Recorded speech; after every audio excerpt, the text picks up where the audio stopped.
Bienvenidos a este especial del Día del Libro en Fuera de Series, un programa en el que hoy cambiamos un poco el foco, pero no tanto, porque sí, vamos a hablar de libros, pero ya sabéis cómo somos, siempre con un ojo puesto en las series. Yo soy CJ Navas y me acompaña Juan Francisco Bellón. Juanfran, ¿cómo estamos? Muy bien, pues una locura que hemos armado este año porque el especial del año pasado creo que no fue tan grande y hemos preparado un montón de recomendaciones para San Jordi, para el día del libro, como queráis llamarlo, que para mí es la fiesta más bonita del año. Vamos a ir recomendándoos un montón de libros organizados por editoriales, con un pequeño giro en la gran mayoría de los casos, que es recomendaros qué serie, si os gusta una determinada serie, qué libro creemos que os va a gustar, aunque hay algún también, hay varios libros de series que evidentemente son autoexplicativos. Si alguna vez os ha preguntado si me gustó Succession, si me gustó The Last of Us, si me gustó The Bear, ¿qué puedo leer a partir de ahí? Bueno, pues hoy intentamos daros unas cuantas respuestas, o en algunos casos, como es el primero que tenemos de Norma Editorial, este es uno para cualquier serie de filo, tenerlo de cabecera. Los Soprano, una historia visual completa. Es esto que tengo en mis manos. Creo que no podíamos empezar de otra manera, Carlos. La sintonía de Los Soprano ha sido la sintonía de Fuera de Series, al menos desde que yo escuchaba Fuera de Series antes de pertenecer a él. Entonces, lo que os traigo aquí es, de verdad, si os gustaba Los Sopranos, pero ya no solo eso, si os gustan las series, creo que no estamos ante un ensayo ni tampoco es una simple guía de episodios. Yo creo que esto es una especie de viaje muy cuidado, muy visual y sobre todo muy emocional por todo lo que convirtió a Los Soprano en lo que es hoy, que es un pilar fundamental de la televisión moderna. Es un libro que mezcla fotografía, documentos inéditos y análisis accesibles para construir algo que funciona casi más como una experiencia inmersiva. Ujú. Tiene ese puntito de nostalgia, pero creo que también de redescubrimiento. Da igual si la has visto una vez o cinco. Es un libro que de verdad que te toca muchísimo. Con un montón de detalles, de datos curiosos, de extras. ¿Sabes? Aquellos libros que tiene extras que puedes desenganchar de las páginas y todo. Que si nos estáis escuchando, veníos a YouTube o a Spotify a verlo en vídeo porque os iremos enseñando todo esto en vídeo en alta calidad para que podáis ver algunas de las sorpresas, no todo, para no chafarle a alguien todas las sorpresas que tiene, pero sí enseñaros lo bonitos que son los libros que os traemos hoy.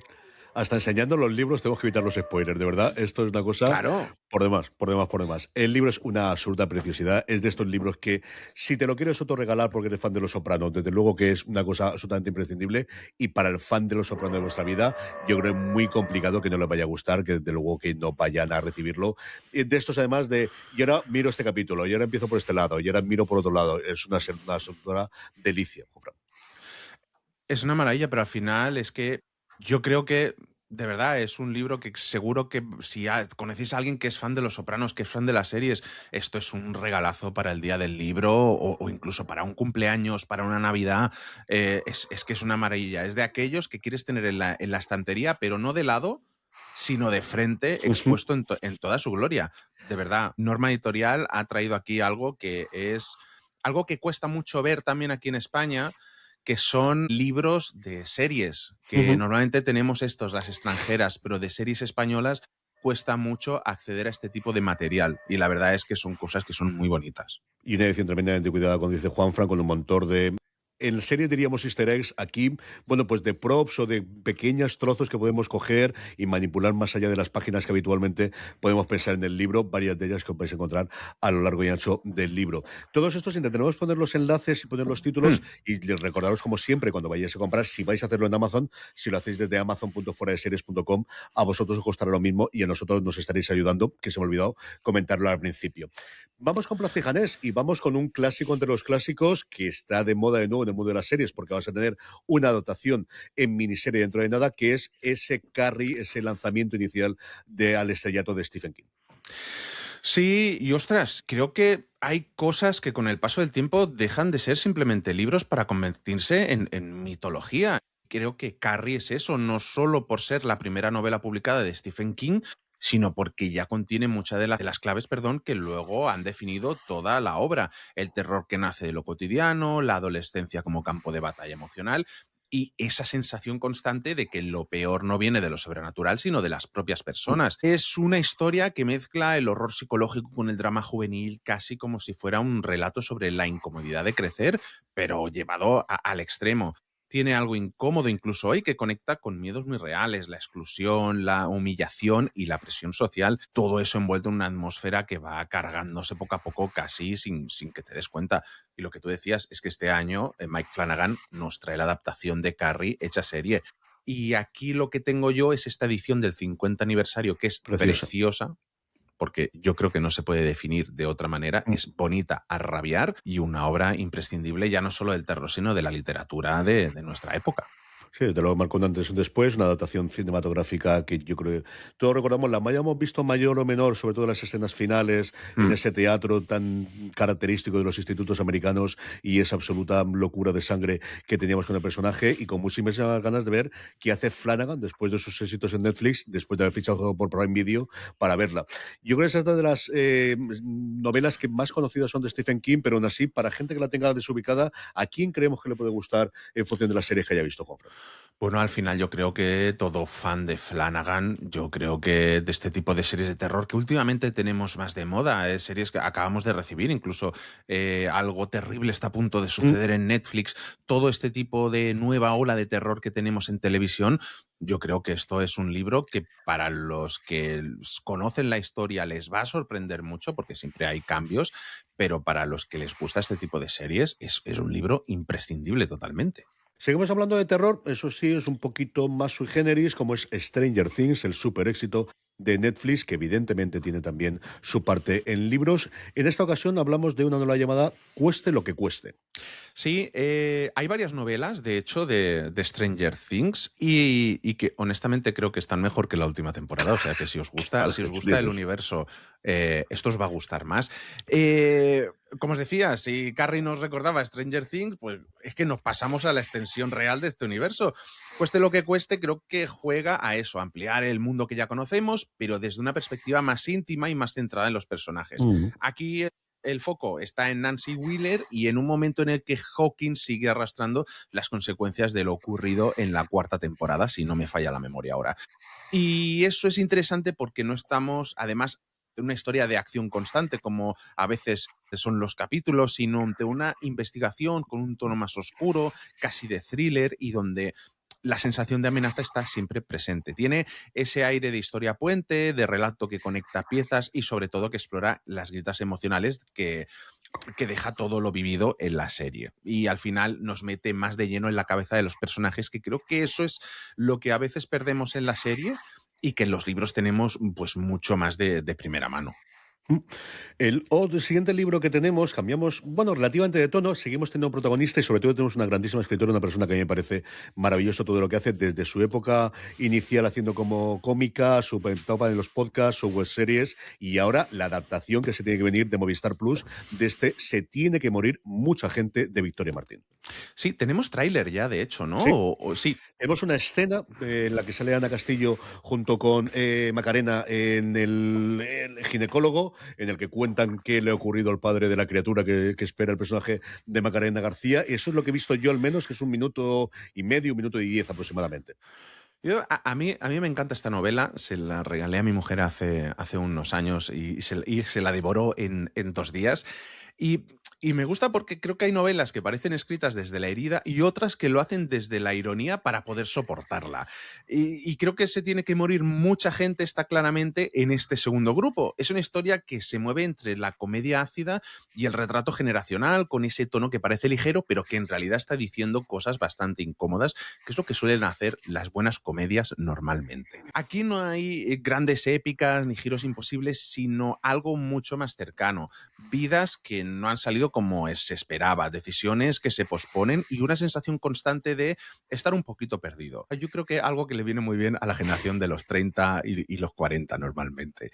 Y todo contado con una voz muy directa, muy actual y que conecta rápido porque habla de cosas muy reconocibles: precariedad, expectativas, amistad y ese caos cotidiano que, bueno, que creo que todo entendemos más de lo que nos gustaría. No sé si os ha gustado Fleabag, Mm. Girls o la serie Vida Perfecta.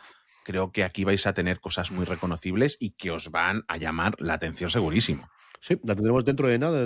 No llega un mes en Movistar Plus. Es una de las grandes apuestas que tiene, la adaptación que ha hecho la propia Victoria Martín, que además va a dirigir algunos de los episodios. Hay 3 directores en total en la serie. Tengo muchas esperanzas, de verdad, de esta adaptación y de qué tal va a funcionar. Yo, Esta historia de 3 amigas de la treintena. Son amigas para siempre, pero durante mucho tiempo no se ven y luego reencuentran, y este tipo de cosas que suele ocurrir con los 30 y los 40 años, ¿no? yo le tengo muchísimas ganas, que además tuvimos a Victoria Martín hace poquito en la serie de Pantomima Full, que se me ha olvidado cómo se llamaba ahora mismo.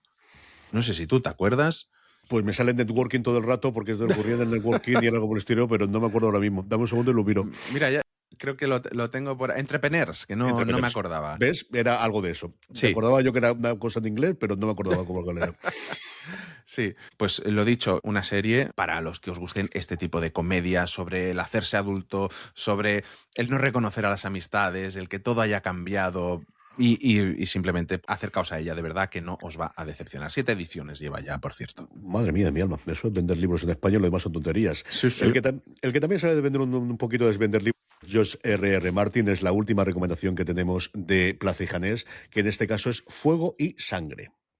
Sí, al final yo creo que es un poquito especial. Yo sé que tú te lo has leído también, si no me equivoco. Ahora me cuentas qué tal, pero creo que es un libro más de construir una mitología. Sí. Sé que, claro, los que estéis acostumbrados a ver las series igual os va a chocar un poquito, pero aquí es más un world building, un construir mundos, que creo que hay gente que le apasiona esto.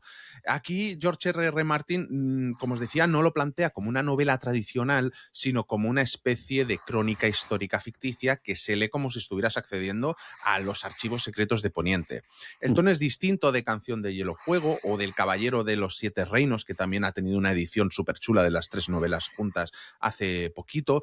Es un relato de poder, de linajes, de ambición desmedida y de cómo las decisiones de unos pocos marcan generaciones. Y sobre todo es una inmersión total en la dinastía Targaryen, cuando los dragones no eran leyendas, sino que eran la norma. Este verano nos llega la 3ª temporada.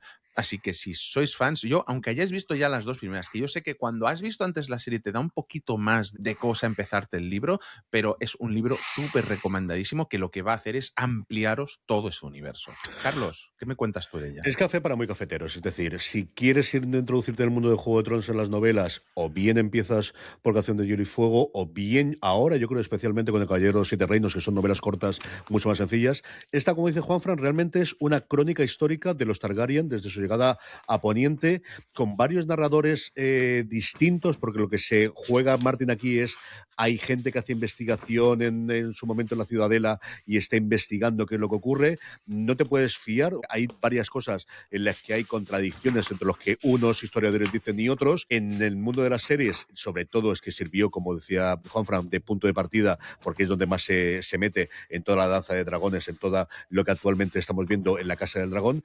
Pero al final, siendo una cosa que no es una novela propiamente dicha, en la que los personajes van y vienen y fallecen muy habitualmente, porque al final tienes que colgarte toda la crónica, te vuelve a demostrar la bien que hace Martin el construir universos, el construir mundos, las relaciones de los personajes, y como base, como complemento para alguien que sea fan, absolutamente imprescindible. Yo creo que esa parte sí. Si te quieres introducir en el mundo, yo creo que es mucho mejor que empieces con Juego de Tronos, con la primera novela de Canción de Hielo y Fuego, o especialmente ahora que tenemos todas las cosas de Danky y de Egg, con las novelas cortas, porque son mucho más entretenidas, mucho más novelas en el sentido clásico.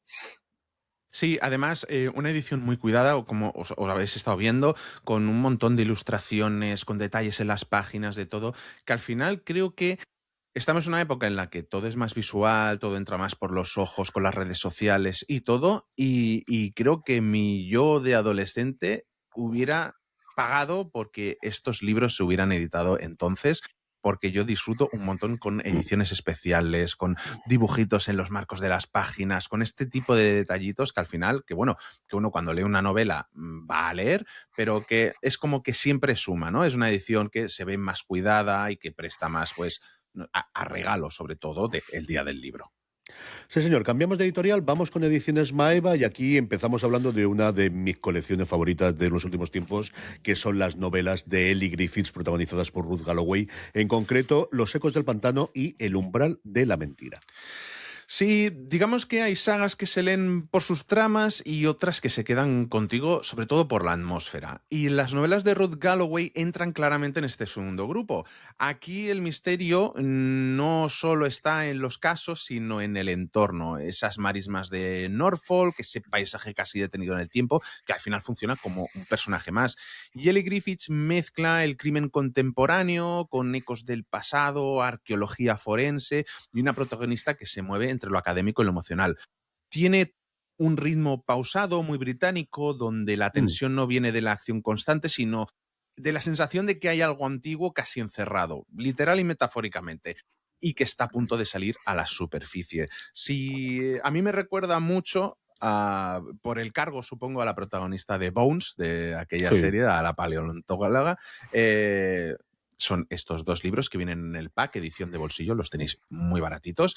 Si habéis visto Broadchurch, The Fall o incluso True Detective, sobre todo por la atmósfera, Mm. yo creo que son libros que os pueden gustar. Además, no son muy extensos, o no, si no me equivoco, 300 páginas normalmente rondan, y que, Carlos, tú nos vas a hablar un poquito de ella y por favor, cuéntanos lo próximo que nos trae Ellie Griffiths, que yo tengo muchas ganas de que lo traigan aquí a España. El problema principal de Griffiths es que hay muchísimas de sus novelas todavía inéditas aquí en nuestro país. Creo que hay publicadas 4 o 5 de la saga de Gad Galloway que se van a las 14 o las 15 en inglés, que yo les he leído todas. Luego hay otra saga con otra inspectora distinta que se llama Humping and Kaur, que han publicado 3 en el Reino Unido y que aquí yo creo que no se ha publicado ninguna. Sí se ha publicado alguna de sus revistas para jóvenes lectores o de Young Adult también en el mundo del misterio. Y luego los que tenemos ahora, que se han publicado ya 2 novelas y está pendiente la tercera, es una especie de investigación, pero con viajes en el tiempo. Hay una división extraña en Londres que tiene viajes en el tiempo y que van al pasado en este caso. No van al futuro,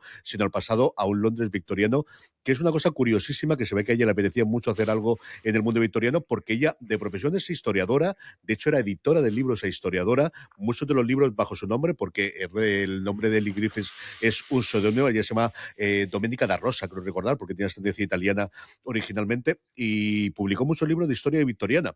Y hay varios momentos en los que tenemos eso en las novelas, pero sobre todo en estas nuevas del tiempo ocurre.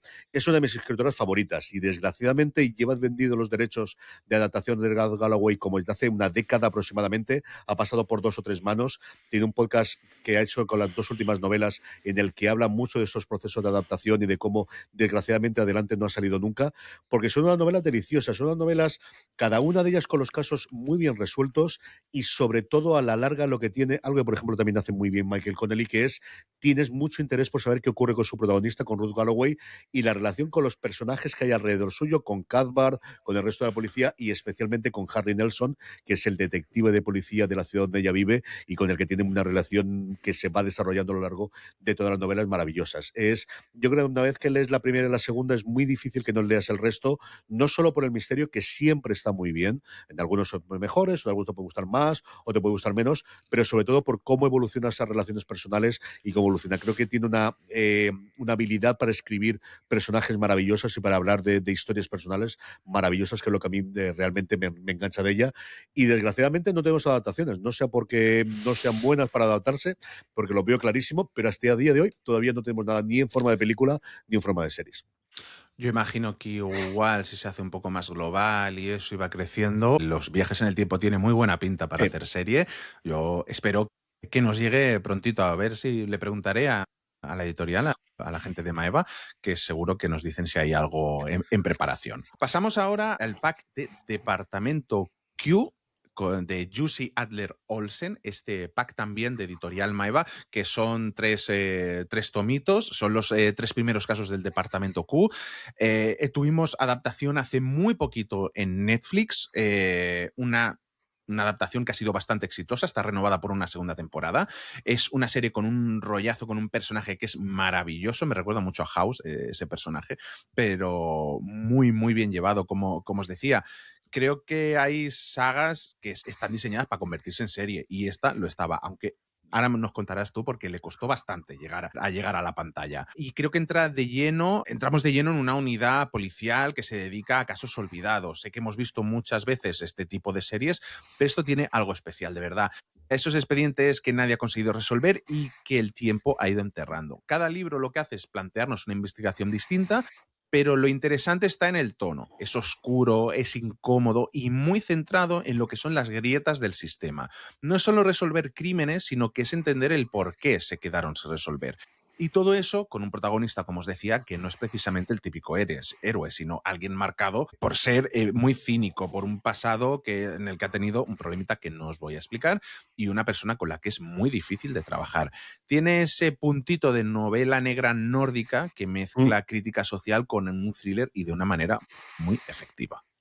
Sí, lo primero que comentas es esa parte que es, para la gente que haya visto la serie le sorprenderá el que es nórdica, y es que realmente las novelas ocurren en Escandinavia, mientras que la adaptación se llevó a Escocia. ¿Qué es lo que tenemos aquí? Se había intentado llevar muchas veces a película o a serie, y según contaba su creador Scott Frank, fue en una comida con un representante de Inglaterra que él habló de lo mucho que le gustaban las novelas y él le dijo, pues yo tengo los derechos y no hay forma de sacarlos adelante. Y digo, no puede ser eso verdad. Y Scott Frank, que hasta entonces había hecho o guiones de películas o miniseries, alguna con muchísimo éxito como Gambito de Drama, es la primera serie que él confiesa que si es factible, y los números desde luego van para ello, parece que son que lo van a avalar, quiere seguir haciendo y adaptar todas las novelas en el futuro. La adaptación, como os digo, cambia totalmente el escenario. Tenemos un protagonista que a mí me fascina, como es Matthew Wood, haciendo el personaje más. Mira que él normalmente siempre tiene personajes con un poquitito oscuro, pero siempre de guaperas y siempre de Hmm. él, la persona que queda bien. Bueno, Siempre cuando hace guay, vampiro igual ¿no? otra cosa, Una persona pero lo puede guay. hacer. Sí, sí, sí. A mí me ha descubierto a Leisman Lenkov, que hace de Akram, que me parece un personaje secundario absolutamente maravilloso en todo lo que vemos en la serie. Tenemos un montón de gente más, Kelly MacDonald, que también es alguien que me encanta verla en todo demás, y una primera temporada que, quitando quizás el núcleo del caso, porque me parecía muy recambolesco y con cierta parte más complicada, pero la relación entre ellos, todo lo que ocurre en ese departamento Q que montan de la nada fundamentalmente para inyectar fondos al departamento de policía por otro lado, me parece maravilloso. El equipo que se monta de misfits de los americanos, de desechos de todos los sitios, unos retazos que nadie quiere y que tienen que formar esa pequeña familia encontrada que tienen entre ellos, me parece maravillosa y espero que sigan haciendo muchísimas adaptaciones en Netflix porque de verdad que vale la pena. A mí me ha encantado, quitando el que se aclare con el puñetero nombre, porque lo de punto Q, el poder escribirlo y decirlo en los podcasts es terrorífico. El departamento Q, parece que no hemos quedado con ello. De verdad que a mí la serie me fascinó y las novelas, como os digo, tiene ese punto del que no es exactamente el lugar donde los enfocamos, pero bueno, toda la adaptación viene a partir de ahí, ¿no? Y además una intro que tiene un ritmazo Sí, que a mí hombre. yo no podía darle a skip intro porque es que me flipa y una de las pocas series que últimamente de Netflix me parece que tiene una intro guay porque ya todo es saltar intro. No, esta te quedabas a verla siempre por la música. Pasamos ahora a mi... El título me Creo que encanta. En lo último que tenemos de Maeva, este título me encanta. yo Este sé que... whisky está de muerte. Juanfran, cuéntame esto. Mira, os lo enseño primero porque la portada es bastante chula. Hay novelas de misterio, como os decía, que apuestan por la oscuridad, veníamos hablando de esas, y luego están las que juegan con el crimen desde un tono más irónico, casi juguetón y sin perder el suspense. Y este whisky está de muerte creo que se mueve justo en ese equilibrio. Parte de una premisa muy potente. 2 cadáveres perfectamente conservados en barricas de whisky para construir una historia que mezcla intriga, humor y mucho carácter. La ambición, la ambientación es clave. Ese pequeño pueblo escocés con su tradición, su historia, sus silencios y crea una atmósfera muy concreta donde todo el mundo parece saber más de lo que dice. Y en el centro, 2 protagonistas que rompen moldes dentro de un mundo que normalmente es muy masculino. Es una historia de secretos, sí, pero también de identidad, de comunidad y de lo que pasa cuando decides remover el pasado. Si os gustan cosas como Solo asesinatos en el edificio, Dead to Me o Broadchurch por el entorno, aunque con un tono más ligero, Ujú. por supuesto, o incluso Si es martes es asesinato, Mm. recientemente estrenada en Disney Plus, que es una serie maravillosa también, pues es ese tipo de cosa. Y yo te voy a decir el que me ha invitado a abrir la primera página. No ha sido la portada, que es bonita, no ha sido la temática del whisky, que también me gusta. Es una tontería, que es esta etiqueta que hay aquí que pone Cozy Crime, y ahí es ya, a mí es una chorrada, pero ya me habéis ganado. Ya quiero entrar dentro de este juego y lo empiezo en breve, que lo tengo cargado aquí, que estoy probando el Kindle Colorsoft, luego os contamos un poquito más, y lo tengo ya aquí preparado para leérmelo. No me llevo los libros porque llevo, como siempre explico, tengo la mochila muy cargada de ir a la oficina y esto me permite poder llevarme un libro sin que me duela más la espalda todavía. Yo desde que me lo enseñaste tengo muchas ganas de verlo. Lo de Cozy Crime, desde luego, se ha puesto ya no de moda, sino que yo creo que es un estándar. es tan estándar que ya hay gente que critica que se le ponga esa etiqueta a las novelas, con lo cual A mí me ya encanta. cuando te critican sabes que ha llegado ahí en medio, pero creo que sí que es una forma bastante fácil de escribir ese tipo de novelas, ese tipo de dramas, muy de Agatha Christie inicialmente y con un Hmm. montón de gente. Las novelas de Calloway, por ejemplo, perfectamente encajan dentro de ese tono. Hay alguna que puede ser un poquito más complicada, pero normalmente encajan bastante bien dentro de ese tono. Sí, y nos pasamos ahora a Salamandra con algo que nos fascina, nos encanta, como es Slow Horses, porque os presentamos lo que es el pack de las 3 primeras novelas de Slow Mm. Horses, que aquí es caballos lentos, leones muertos y tigres de verdad, estas 3 que tengo aquí. ¿Y por qué estas recomendaciones?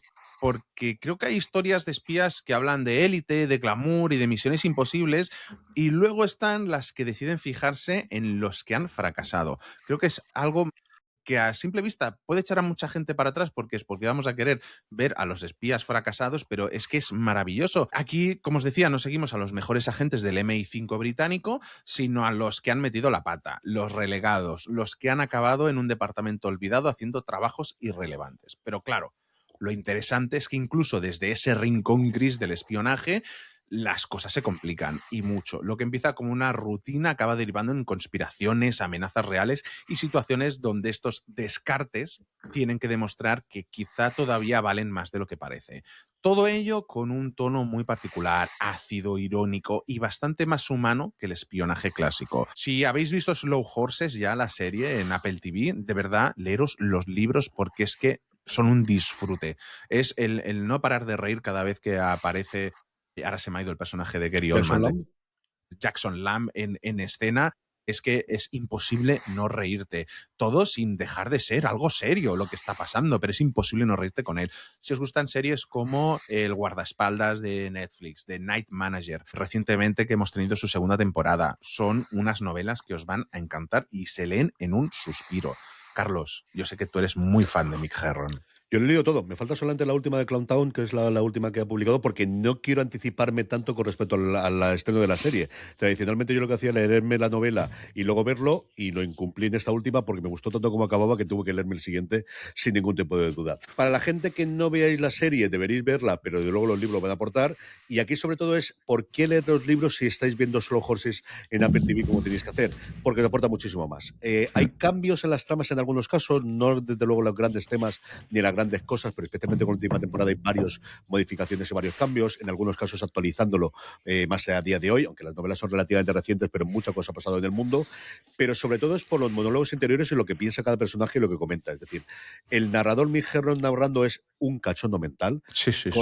Tú hablabas de Jackson Lamb y es maravilloso, pero sobre todo los pases y los párrafos de Roddy Ho en el que se mete en la cabeza de él de cómo soy la nuevo advenimiento de Cristo en la tierra y a todo el mundo salvo, y se lo toma en serio como él mismo se lo tomaría. Absolutamente. Si el personaje ya es delirante en la pantalla, aquí imaginaros que estamos dentro de su cabeza en lo que él opina de sí mismo y cómo está haciendo las cosas. De verdad que tiene momentos absolutamente memorables. ¿Qué hacer? No lo sé. Yo lo que estoy haciendo, como os digo, es leo la novela y luego veo la serie, que es como normalmente me gusta hacer esas cosas. Mijer no me parece un escritor sencillamente perfecto. Y además creo que vas viendo cómo va mejorando con el oficio y cómo le coge el punto a los personajes. Alguien que además no le tiene especial cariño, quitando a Jackson Lamb, yo creo que no te puedes fiar nunca de que nadie esté fuera del que se libre de un mundo en el que la gente muere. Y lo veis exactamente igual también en la adaptación de serie en Apple TV. Son maravillosas todas. O sea, y de verdad que aquí yo no recuerdo que tenga un bajón las novelas, sino que creo que todas tienen sus puntos, incluso si me apuráis, que cada vez va mejorando toda la trama y que cada vez es más interesante lo que está ocurriendo en el universo de Slow Horses. Bueno, le han dado premio Beppe Carvalho en Barcelona Negra este 2026. Súper merecidísimo. Y eso que es espías, pero sí, es novela negra igual. De verdad Sí, que que lo es. cogeos el primero, Slow Horses, es que no os va a decepcionar, o cogeos el pack de la trilogía. De verdad, si os gusta este tipo de historias, lo que decía, Slow Horses, The Night Manager, este tipo de thrillers de espionaje, es que no se eche para atrás el que pueda haber un poquito de comedia, porque es que lo vais a disfrutar y vais a decir cómo no me he metido aquí antes. Es una maravilla. Y No no, abandonamos a mi dime, Herron dime. porque vamos a hablar de... Herron tiene varias sagas La mayoría se están adaptando en Apple TV, pero luego tiene varios libros individuales. Uno de ellos es Las Horas Secretas.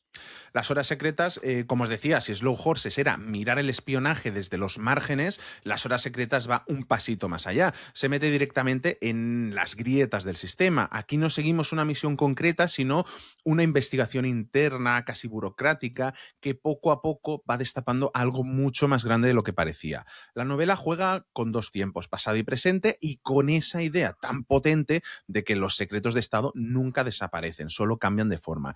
Tiene un tono muy característico, una mezcla de thriller, sátira y cierta melancolía, porque más allá de la intriga hay una reflexión constante sobre el paso del tiempo, las decisiones que marcan carreras y las vidas, y ese desgaste silencioso de quienes trabajan en la sombra.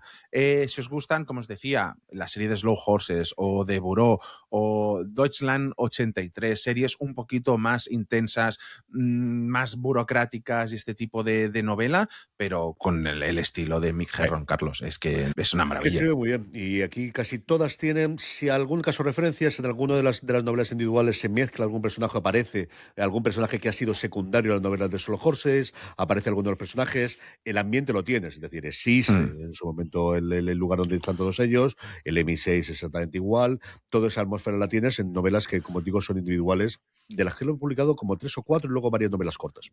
Sí, es que me gusta mucho porque es espionaje de oficina, pero con mucha mala leche. Tiene ese punto de historia que se va abriendo poco a poco y, como decía, también es una buena puerta de entrada si no habéis leído a Mick Herron, porque a veces yo sé que abruma un poquito cuando vas a entrar a un escritor que está empezando a hablar la gente, que se pone de moda, pero tiene una saga con 10, 12 libros y yo creo que eso siempre da un poquito de vértigo. Y creo que esto, al ser una novela más individual, es una buena puerta de entrada y luego ya, si queréis, a topísimo con Slow Horses. Y lo último que tenemos es Margaret Atwood, Los Testamentos, que se publicó en el 2019, y por supuesto El Cuento de la Criada, y la serie, pues esa continuación que acaba de llegar hace nada a Disney Plus. Sí, es de la misma editorial, pero aquí tenemos la edición de bolsillo, que también forma parte del grupo Penguin Random House, perdón.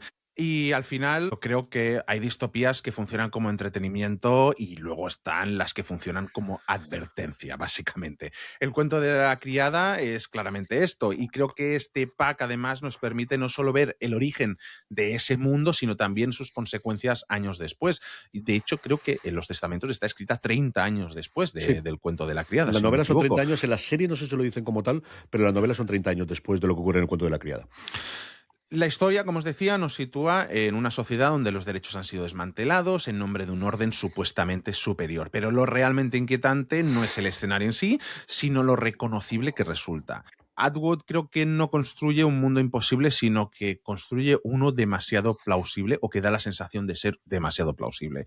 Y Los Testamentos, por su parte, amplía esa mirada, mostrando las grietas del sistema desde dentro y dando nuevas perspectivas a un universo que sigue siendo incómodo y necesario. Si os gusta El Cuento de la Criada, Years and Years, Black Mirror, creo que son dos libros que son imprescindibles. Tenéis nuestra crítica de Los Testamentos que publicamos la semana pasada. Parece que la serie está gustando mucho, recién estrenada en Disney Plus, y una de las historias de la última década, claramente. Yo, El Cuento de la Criada, recuerdo la novela antes de que se estrenase la primera temporada entonces en HBO Max y me encantó. Y además es una novela relativamente corta para lo que hay. Sí. Es prácticamente lo que vimos en la primera temporada. Luego, a partir de ahí, todo fue un desarrollo posterior de los guionistas de la serie, algún retazo y de alguna cosa. Y Los Testamentos tengo curiosidad por leer la novela y por ver la adaptación. La tengo ahí pendiente. Es cierto que, como la temática es como es, me tengo que coger y armarme de valor, y yo creo que esa es la parte que te puede tirar más para atrás. A mí El Cuento de la Criada, cuando lo leí en su momento, me encantó. Igual que la primera, yo creo que llegué a ver hasta la segunda, tercera temporada y luego me desenganché, aunque he oído hablar maravillas de la última temporada. A mí siempre me pasaba lo mismo. Llegaba la nueva temporada y me daba pereza, pero luego digo, venga, va. Y cuando le daba una oportunidad, siempre acababa enganchado. Es que es una serie que esté mejor, esté peor, es imposible salirse de ella una vez entras. De verdad, súper recomendado. Margaret Atwood, El Cuento de la Criada y Los Testamentos. Una de las historias que ha marcado los últimos 10 años, sin lugar a dudas. Vamos con Oz Editorial, que es una editorial que yo tenía totalmente descolocada. Juan Fran, háblame un poquito de ella. Pues mira, una editorial que se mueve mucho en el terreno de la fantasía, entre el romance, el young adult, pero muchas veces con propuestas que tienen un enfoque más actual y muy conectado con tendencias que luego vemos también en series. Aquí normalmente encontramos mundos muy marcados, personajes con conflictos emocionales claros y muchas veces historias que se adaptan muy bien al lenguaje audiovisual, como The Raven Scholar, Antonia Hodgson, un lanzamiento bastante reciente y una Ujú. edición preciosísima A con mí los eso que hace cantos. con los cantos últimamente me encanta. Mi hija Charlotte tiene casi todos los colecciones de esa forma y lo de los bordes con el dibujo, ¿qué queréis que os diga? Es que al final es una cosa que me gusta mucho. Que sí, pero es que yo creo que si amas los libros, que hagan esto con tus libros favoritos, con las nuevas novelas que te compras, es que es doble placer. Te entra por los ojos y luego te entra por la cabeza. Es que a mí, en la época en la que estamos ahora, que sí, que tiene sus partes, como os decía, las partes negativas de las redes sociales, pero creo que hacer estas cosas siempre es bien. Como os decía, ¿qué es esto de The Raven Scholar de Antonia Hodgson que nos ha llegado? Yo sé que hay novelas de fantasía que apuestan mucho por la épica y luego hay otras que construyen su fuerza desde la intriga. Y The Raven Scholar juega precisamente en ese equilibrio. Un mundo complejo, lleno de símbolos, poder y traición, pero donde el motor real de la historia es un juego político constante. Aquí no solo importa quién tiene la fuerza, sino quién entiende mejor las reglas, quién sabe moverse entre ellas y quién está dispuesto a romperlas.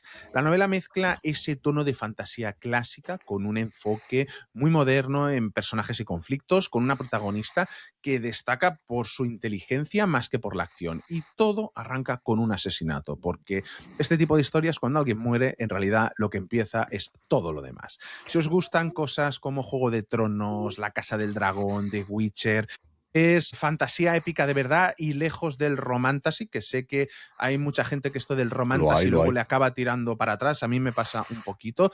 Y esto de verdad es fantasía de la buena. Una trama muy trabajada, sin escenas de relleno, giros impredecibles que desmontan teorías. Es que, no sé, de momento llevo un trozo, no lo he acabado, pero me está Ujú. gustando muchísimo. Seguramente le dedicaré un análisis al libro entero y es lo que decía, es un poco el volver a por qué nos gustaba la fantasía. A mí me está encantando, ya te digo, súper recomendado, acaba de llegar a las librerías. De hecho, creo que estuvo Antonia Hodgson en España para presentarlo la semana pasada o la anterior. Oce Editorial, os dejaremos el enlace en las notas del episodio. No abandonamos la fantasía, pero en este caso combinada con otros géneros como el terror y la novela histórica, para hablar de Entre dos fuegos de Christopher Buehlman. Esto que tengo aquí estaba siendo un éxito en mi chat con mis colegas que les encanta leer, no paraban de recomendarlo y a través de este libro es como he conocido Oz Editorial. Hay novelas que mezclan géneros y luego están los que los funden hasta que ya no sabes dónde empieza uno y termina el otro. Y Entre dos fuegos es eso, una historia que combina fantasía, terror y novela histórica para construir algo incómodo y absorbente. Ambientada en plena peste negra, la novela utiliza ese contexto real como base para algo mucho más inquietante, una guerra espiritual que se libra sobre el mundo de los hombres. El Ujú. viaje de sus protagonistas, al final, no es solo físico, sino también moral y casi existencial. Todo tiene un tono oscuro, opresivo, y donde la fe y el miedo y la desesperación se mezclan constantemente. No es una fantasía épica al uso, es algo más sucio, más crudo y más perturbador. Si os gustan cosas como The Last of Us, The Walking Dead o Penny Dreadful, esto os va a flipar. Entre dos fuegos. De verdad, maravilla. Y Christopher Buehlman, que me cuesta un poco pronunciando, El apellido. escribe tremendamente bien. No os va a decepcionar. Abandonamos la fantasía para irnos al mundo de los detectives, el mundo de la intriga, con Ríos de Londres de Baen Aronovich. Sí, es una saga que ya tiene algunos años. De hecho, Ríos de Londres salió en 2011 y tiene ya un montón de secuelas publicadas. Si no me equivoco, espérate, que ahora se me ha ido de la cabeza y lo tenía por aquí. La luna sobre el Soho, que es la segunda parte. Ujú. ¿Qué es Ríos de Londres? Porque hay bastante gente detrás de adaptar esto. Ahora te cuento. Mirad, hay historias que parten de una idea muy sencilla y lo convierten en algo completamente irresistible, ya os lo digo. Ríos de Londres hace eso, coge el clásico relato policial y le añade una capa sobrenatural que transforma por completo la experiencia. Lo que empieza como una investigación más en Londres, pronto se convierte en una puerta de entrada a un mundo donde la magia forma parte del día a día, aunque la mayoría no lo sepa. La novela juega constantemente con ese equilibrio entre lo cotidiano y lo fantástico, procedimientos policiales, burocracia, calles reconocibles y de repente dioses fluviales, fantasmas y rituales mágicos. Todo contado con una voz muy cercana, irónica y profundamente británica que convierte el viaje en algo tan entretenido como inmersivo. Si os gustan cosas como Doctor Who, Luther, Being Human o incluso Harry Potter, yo lo veo siempre con un poquito cómo sería el departamento de policía en el mundo de Harry Potter donde hay magia y tal, pues me recuerda un poquito a esto. Es también un poquito, creo que, y si CSI tuviera magia, creo que también que sería un poquito más para definirlo. Y al final me encanta porque es un libro súper accesible y tiene ese rollo de serie británica que te ves sin darte cuenta capítulo tras capítulo. ¿Quién ha estado detrás de esto para adaptarlo? Pues ni más ni menos se me acaba de ir de la cabeza, Carlos. Yo no lo entiendo. Llevo todo el rato con esto. El equipo de... Madre mía, ¿cómo estamos hoy? Ahora mismo Aquí te me lo pillas, digo. porque da que no lo sé. Sí, no, yo sí que lo sé, lo tengo súper claro. The Shaun of the Dead, ahora no me salen los Simon Pegg nombres. y Nick Frost. Pues esos dos, Simon Pegg y Nick Frost, han estado muchos años intentando llevar Ríos de Londres a las pantallas, adaptación televisiva, pero se han quedado por el camino. Lo único que se sabe, que la BBC sigue en ello y que es posible que próximamente tengamos noticias de la adaptación de Ríos de Londres. Ya os digo, no, otra recomendación muy interesante. A mí me llamó mucho la atención, buscando aquí cómo estaba, una cita de Indiana Gabaldón, de la autora de Outlander, que dice: Ríos de Londres es lo que pasaría si Harry Potter creciera y se hiciera policía. Es una historia esternillante y repleta de imaginación. Esta me ha llamado mucho la atención, de verdad que sí. Están muy divertidas, ya te lo aseguro. Y vamos a acabar Oce Editorial con otra cosa bastante divertida. Cómo convertirse en el Señor Oscuro y morir en el intento.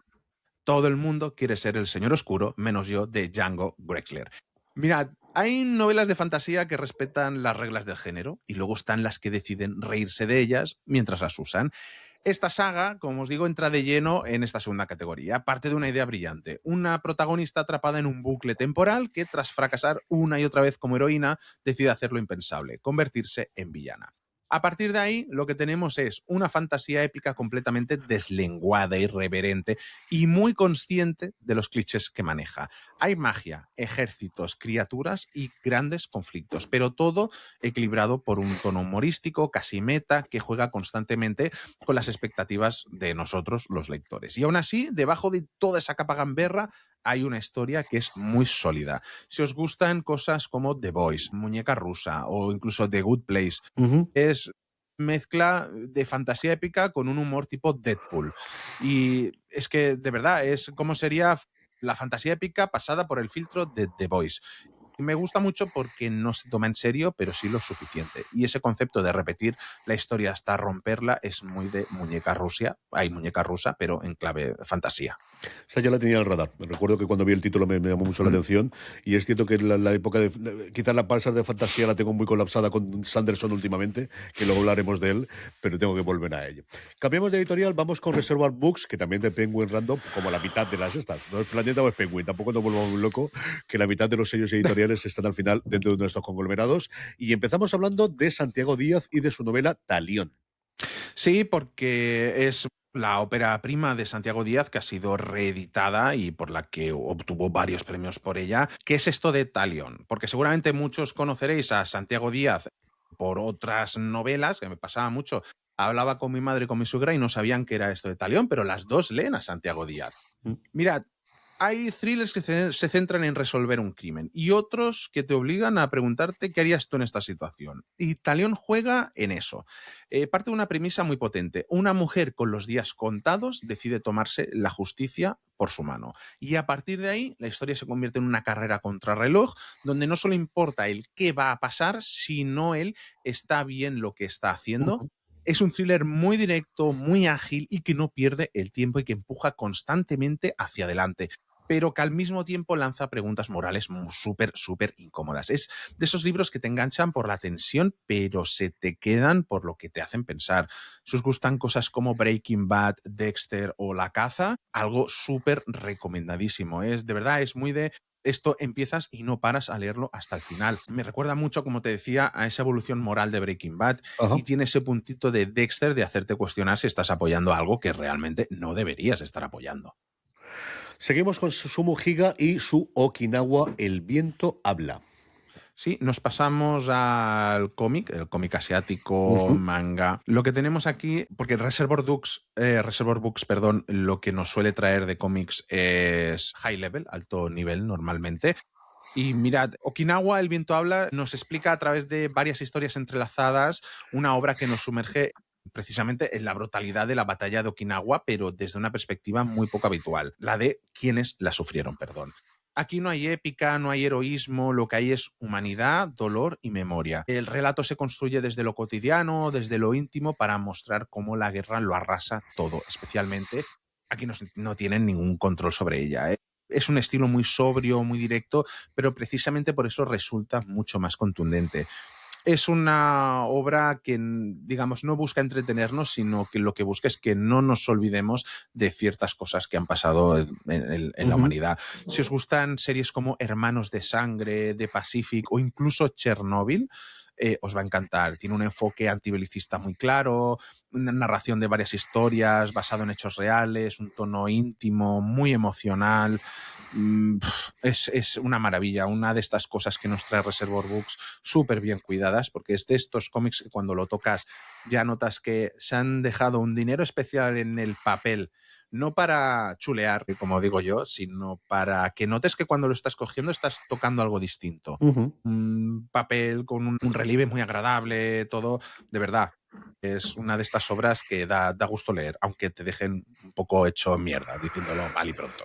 Seguimos hablando de novelas gráficas, seguimos hablando de novelas gráficas asiáticas, en este caso Kyung-Suk Gendry Kim, que nos trae Hierba. Es la Sí, primera de las dos cosas que vamos a hablar de ella. sí, voy, porque Hierba seguramente muchos lo conoceréis porque es un exitazo. Ha sido el mejor cómic del año, yo creo que más de un año, es una maravilla esto.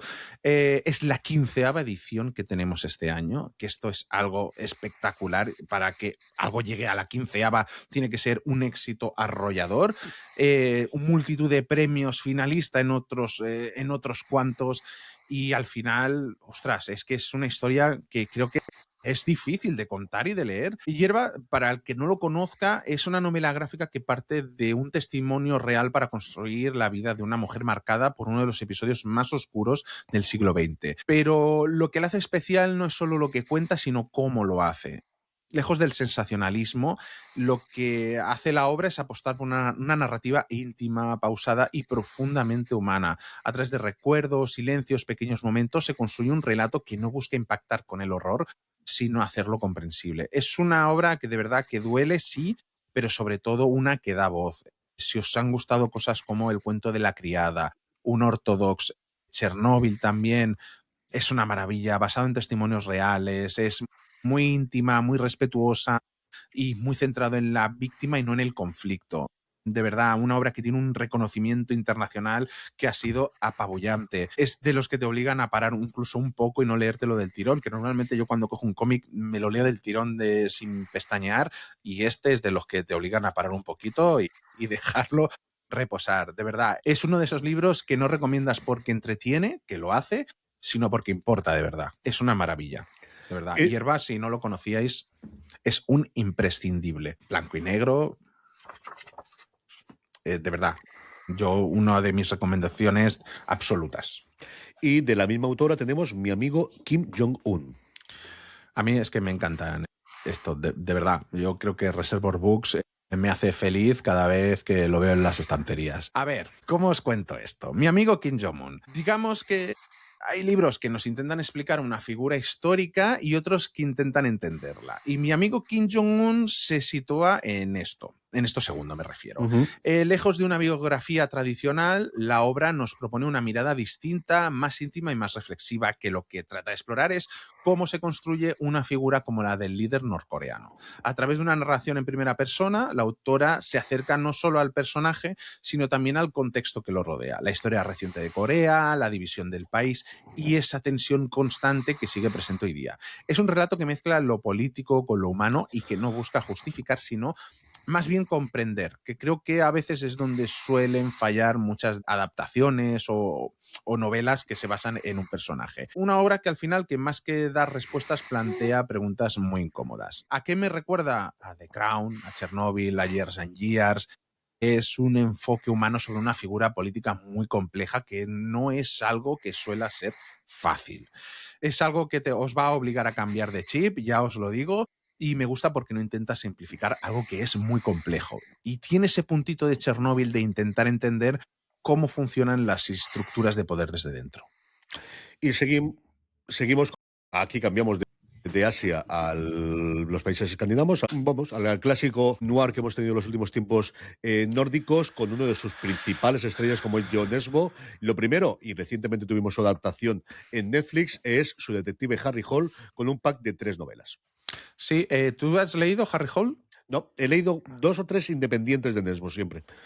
Perdón, Harry Hula. Claro, Ya que sabía estamos yo. acostumbrados a leer en inglés, que a mí me pasa también, me tengo que parar a pensar lo que he dicho. No es Harry Hole, porque lo parece porque solemos leer inglés, sino se pronuncia Harry Hula.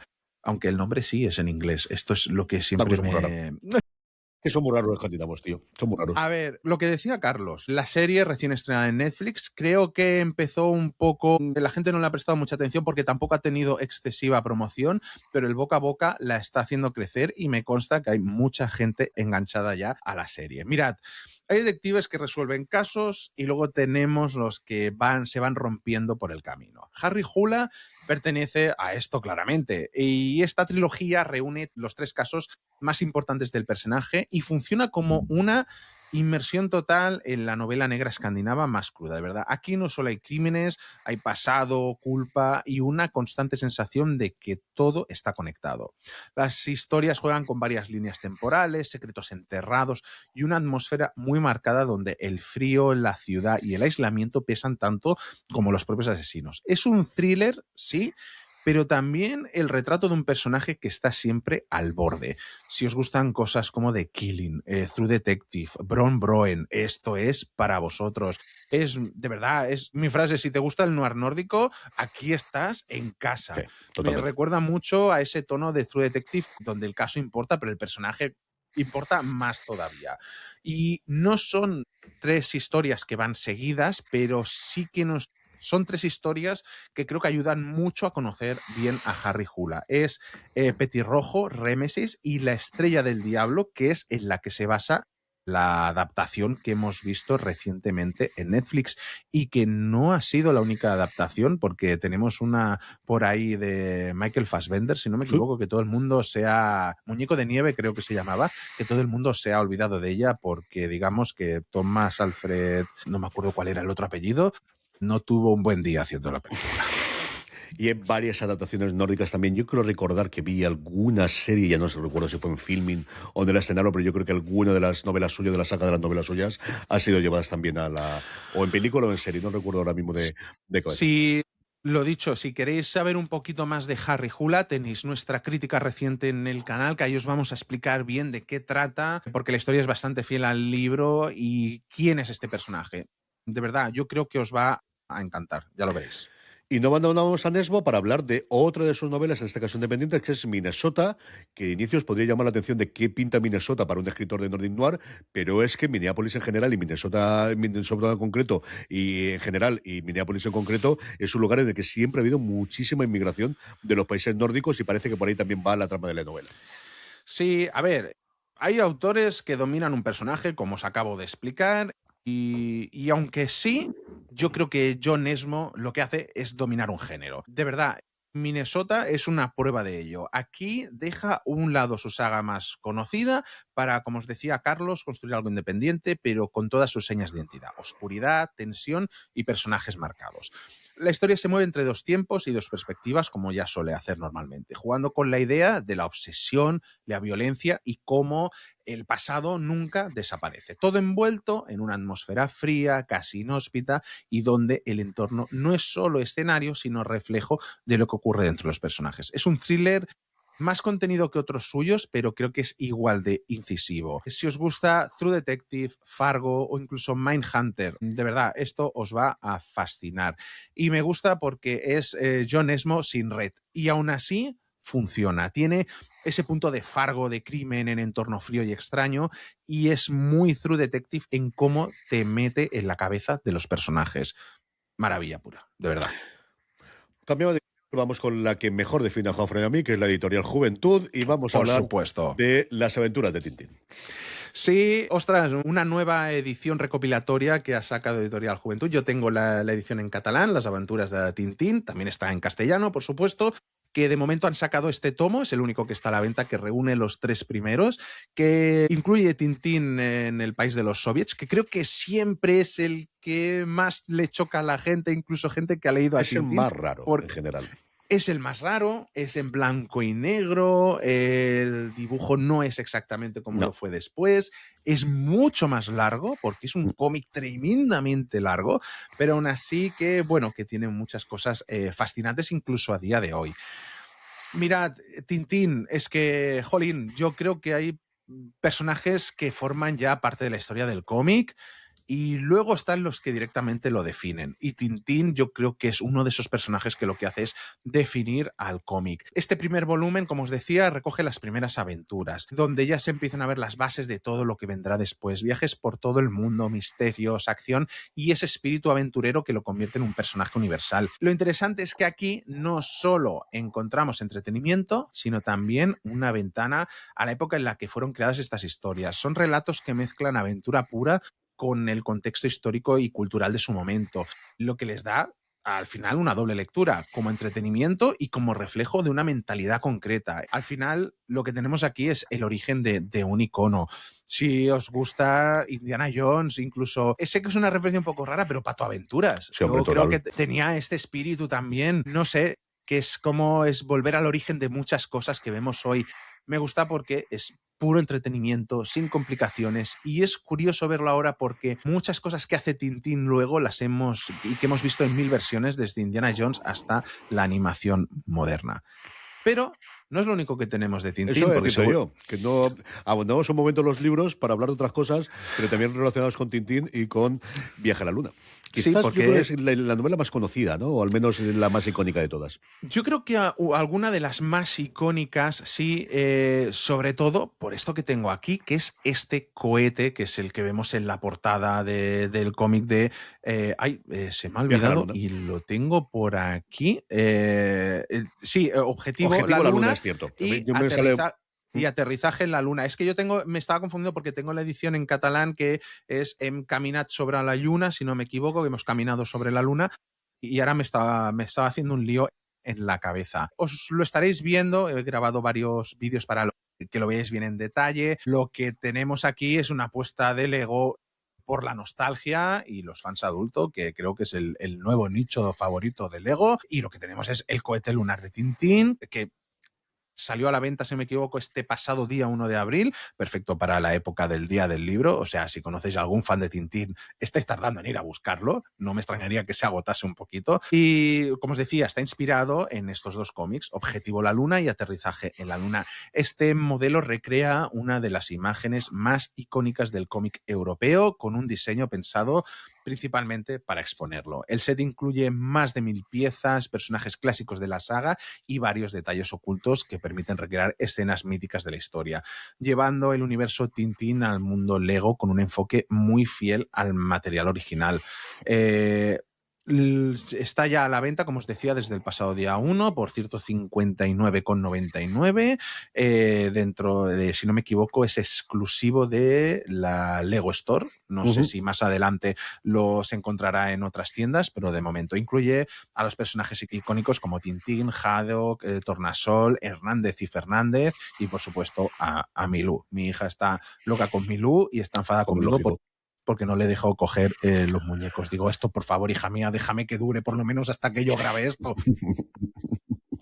Luego, cuando hable de Horowitz, a ver si me acuerdo y cuento una cosa sobre Tintín, curiosísima que parece una de las novelas suyas cuando llegue al escritor británico. Pasamos ahora a Héroes de Papel, volvemos al universo de George R.R. Martin y hablamos del nuevo libro de Javier Marcos llamado Siete Reinos, explorando el universo de Juego y Tronos y Canción de Hielo y Fuego. Mira, esto es una recomendación que le voy a hacer a todo el mundo que le flipe Juego de Tronos, pero que tengan los libros, se haya visto la serie mil y una vez. O para la pareja de estas personas, mejor dicho. Tenéis a alguien en casa que lo tiene todo de Juego de Tronos, que se ha visto la serie mil veces, que conoce todos los detalles y no sabéis ya qué regalarles porque ya lo tiene todo.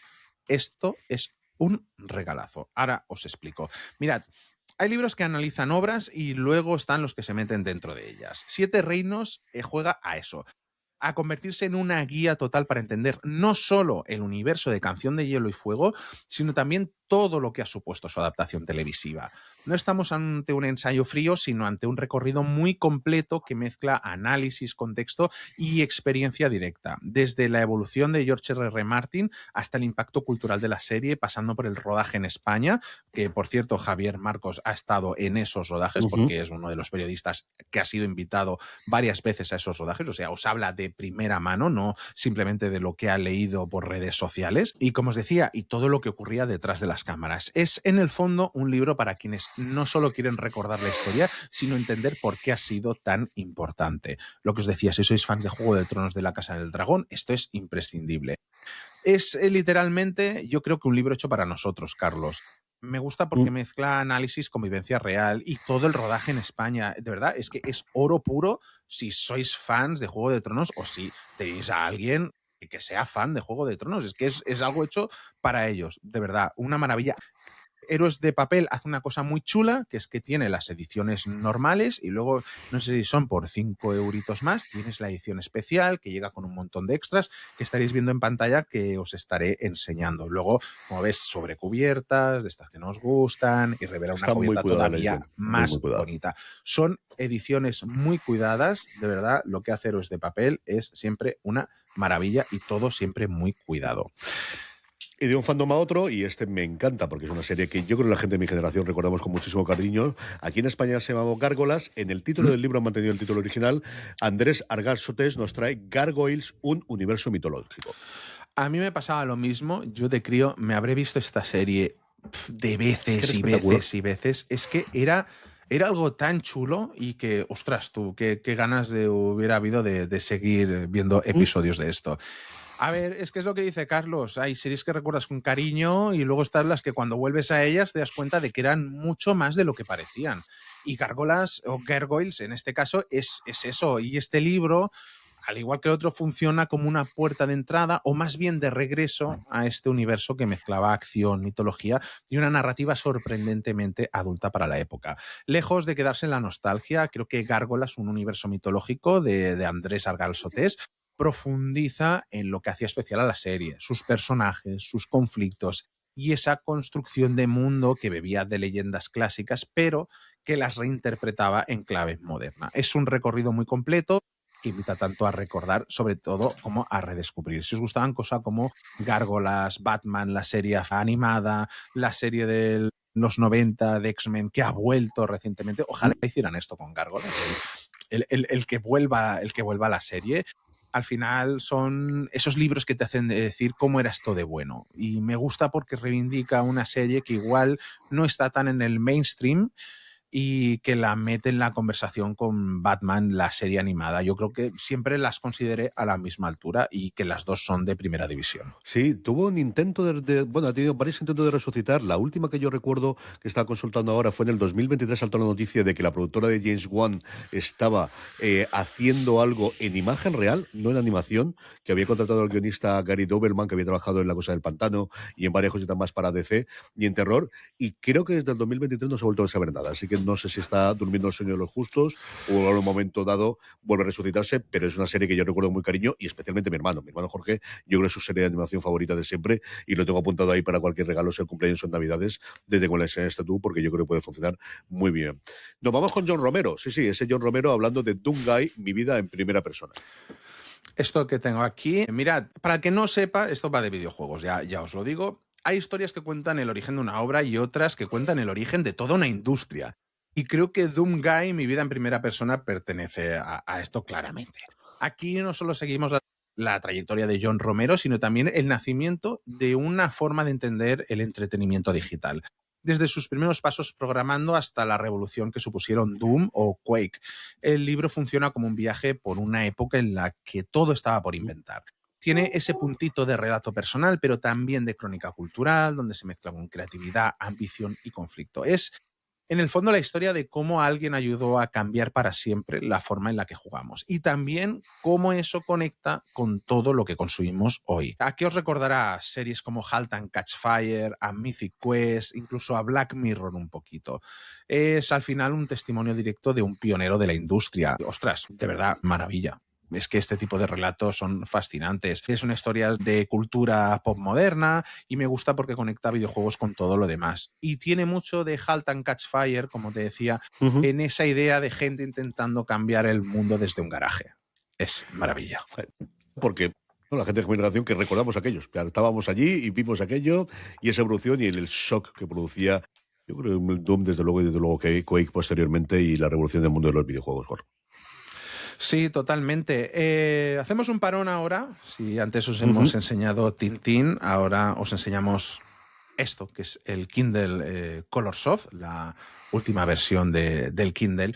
Es el hermano vitaminado del Kindle Paperwhite desde que salió hace ya unos años. La versión a color, que mucha gente dirá, qué tontería lo de ponerle color a una pantalla de un libro electrónico. Pero yo es que siempre hago el mismo análisis y es un poquito lo que hemos estado hablando de estas ediciones especiales como la de Raven Scholar que te comentaba, esto de aquí, que al final tienes algo mucho más bonito que te entra más por los ojos y creo que aquí funciona de igual manera. Creo que todavía está mucho por evolucionar, creo que no es del todo el formato perfecto para leer cómics, aunque sí que hay mangas a color ya que son muy disfrutables. Pero, ostras, es que el coger el lector y el ver la portada en color tiene ese punto que te conecta más con los libros. Aunque tengas la separación del digital al papel, creo que te lleva un poquito más ahí. Al final, cuando abres un libro por dentro es blanco y negro y chimpún en la mayoría de los casos. Y aquí creo que produce ese efecto y es lo que me gusta. Y al final tenemos pues todo lo bueno de este formato. Tenemos la tienda de Kindle, seguramente con el catálogo más grande que hay de libros digitales, disponible para nosotros, por supuesto, y luego, pues en un tamaño cómodo que te puedes llevar a cualquier lado, que pesa poquito. Además, esta última versión va súper fluida. Es que da gusto, el nivel de brillo es altísimo, se adapta al entorno, a la luz que tienes en la habitación. Y al final, para casos como el mío, que yo siempre lo recomiendo por lo mismo, que al final cuando cojo la mochila para ir a la oficina, tengo que meter el portátil, auriculares, la comida, otros cuantos cacharros más, y al final dices, sí, me cabe un libro, pero a costa de sacrificar la espalda, que uno ya la tiene un poco cascadita. Lo que os digo, al final disfrutar de un libro electrónico, creo que lo que hace el color es sumar a la hora de la verdad. Es la primera versión en color. Lo que ocurre es que cuando está en color baja la definición, son 150 puntos por pulgada en vez de 300, como sí que es cuando estás leyendo, entonces va cambiando siempre y creo que por ahí está el punto de mejora todavía que tiene Kindle por delante y sobre todo el tamaño. Porque luego sí que tenemos el Kindle Scribe, que es más grande. Creo que este año nos llegará a color, que en Estados Unidos ya está disponible, si no me equivoco. Pero, ostras, yo una siguiente generación del Kindle Color Soft con una pulgada más, lo veo, la verdad. Y lo que os digo, recomendación si buscáis un lector de libros digitales. Esto sí es un pequeño incremento respecto a la versión en blanco y negro, pero es que al final esto lo que hace es alegría para la vida, básicamente. Seguimos adelante con nuestras editoriales, seguimos con otro sello de Penguin Random House, en este caso Nova, y un pack que yo que sé que Juan Fran le tiene mucho cariño porque ha hablado un montón de veces, que es la obra de Matt Diniman, Bienvenido a la mazmorra, o quizás como es más conocido por su primera novela, Carl el mazmorrero. Sí, voy a ir rápido porque tenéis una crítica del primer libro que hemos publicado hace poco en el canal, o sea que si queréis conocer un poquito más en profundidad qué es esto de Carl El Mazmorrero y su trilogía, que en breve nos llega, el mes de mayo nos llega el cuarto y en julio, si no me equivoco, nos llega el quinto, son un total de 8. ¿Qué es esto? Esto es una gamberrada, y una gamberrada de las buenas. Es una premisa tan absurda como brillante. La humanidad es arrasada y los supervivientes acaban participando básicamente en un reality show intergaláctico dentro de una mazmorra gigante. A partir de ahí lo que tenemos es una mezcla de fantasía, ciencia ficción, videojuego y con una estructura que recuerda directamente a los juegos RPG. Niveles, enemigos, luteo, progresión, todo esto llevado al extremo, con un tono que es completamente gamberro, muy consciente de sí mismo, humor negro constante y una sensación de caos controlado que hace que cada capítulo sea imprevisible. No es fantasía épica clásica, es algo mucho más salvaje y os lo aseguro, tremendamente adictivo. Me he acabado el segundo ayer, estamos leyendo, y ya ha empezado el tercero, que es el libro de la cocina del anarquista de la mazmorra, que tengo unas ganas de seguir ya con él. De verdad, si os gustaron cosas como el juego del calamar, Ricky Morty, Black Mirror, esto es una maravilla. Y como os digo, si queréis saber un poquito más, tenéis nuestra reseña del primer libro y no creo que tarde mucho en traer la del segundo en nuestro canal, aquí en Fuera de Series. Sí, está en marcha una adaptación con Seth MacFarlane Sí. los mandos y el propio autor de las novelas de Tinniman de inicio para Peacock. Veremos a ver cómo evoluciona esta cosa. Se anunció en 2024 y bueno, pues sí, yo creo que para este año, el año que viene, deberíamos saber un poquito más de qué ocurre. Vamos con una de las novelas, pues yo creo más conocida, sobre todo por el exitazo que ha tenido la película en ese estreno en este primer trimestre del año, que es Proyecto Hail Mary, aunque aquí en España la película se ha llamado Proyecto Salvación. Sí, otra que tampoco nos vamos a detener mucho, tenéis también nuestra crítica en el canal, en el que os contamos mucho más y sin spoilers de por qué no os podéis perder Proyecto Hail Mary y se lo tenéis que regalar a todo el mundo que le guste la ciencia ficción. De verdad, la premisa es simple y potentísima. Un único hombre, una misión imposible y la supervivencia de la humanidad en juego. A partir de ahí, el libro juega con el misterio, porque el protagonista no recuerda nada y con un descubrimiento constante, tanto del entorno como de la propia misión. Tiene ese tono tan característico de Andy Weir, ciencia explicada de una forma clara, un ritmo ágil y una historia que, aunque parte de lo técnico, se convierte en algo profundamente humano. Si os gustaron cosas como The Martian, El Marciano, Para toda la humanidad, For All Mankind o Interstellar, este libro es para vosotros. Como os decía, en el canal tenéis un vídeo, un programa dedicado a él. Podéis ir allí y conocer más, que seguro que os va a fascinar. Sí, además voy a ir a dar varias entrevistas, están bastante interesantes que podéis encontrar por internet, especialmente en YouTube, a ver qué ocurre con Artemisa, que es la novela que se quedó en medio entre El Marciano y este proyecto Hail Mary, que no tuvo adaptación, y se ha dejado en varias entrevistas que te decía abierto a poder continuar. Si habéis leído la novela, visto la película, no lo sé, pero la novela te deja la posibilidad, o ves bastante claro por dónde puedes seguir la historia posteriormente, y él se ha creado por primera vez, que siempre decía que quería escribir novelas individuales, que eso de la saga no la traía, pero aquí, sea por el éxito de la película, sea porque tuviese ya algo en la cabeza, parece que puede ir por ahí. Nos vamos de la ciencia ficción a la fantasía y uno de los grandes inventadores de luego de fantasía de los últimos tiempos, como es Brandon Sanderson, del que hay 8.000 novelas. Así que, ¿cuáles contentamos hoy, Juanfran? Bueno, como decía José Antonio en nuestro programa de Fieras en Juego, este señor cuando está durmiendo tiene una mano puesta con el bolígrafo y va escribiendo en la mesilla de noche, porque si no, no se lo explica a nadie. A ver, es que hay autores que construyen mundos y luego está Brandon Sanderson, que parece construir sistemas completos. El aliento de los dioses, que es esta nueva edición ilustrada que tengo aquí, súper chula, con varias ilustraciones a lo largo del libro, como te decía, si es que vivimos en un tiempo en el que la literatura es maravillosa. ¿Qué es esto? El aliento de los dioses es una de esas historias que, sin necesidad de ser la más grande de su universo, demuestra perfectamente por qué es uno de los grandes nombres de la fantasía actual. Aquí tenemos una mezcla de intrigas políticas, religión, magia y personajes enfrentados a lo que se espera de ellos y lo que realmente quieren ser.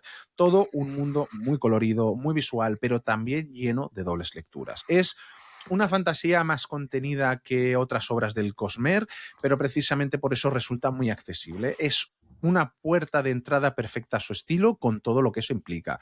Como os decía antes, Brandon Sanderson tiene tantos libros, tantas sagas, que abruma mucho el meterte en ellas. Y tenemos El aliento de los dioses, que es una entrada perfecta para ella. Encima, estas ediciones que han salido hace escasos días son una maravilla ya solo para tener así en tu estantería. Maravilloso. ¿A qué nos recuerda esto? A Juego de Tronos, a The Witcher, a Shadow and Bone. Creo que son cositas que si os suenan, esto os va a gustar. Es Brandon Sanderson en formato accesible y me gusta porque no necesitas meterte en una saga infinita y tiene ese punto de Juego de Tronos de intriga, pero con un sistema mágico muy marcado. Pero si queréis sagas, también tenemos sagas de Brandon Sí. Sanderson, dentro de Cosmer, como no. En concreto, la cuarta de la saga de Waxy Wayne, que se llama El Metal Perdido.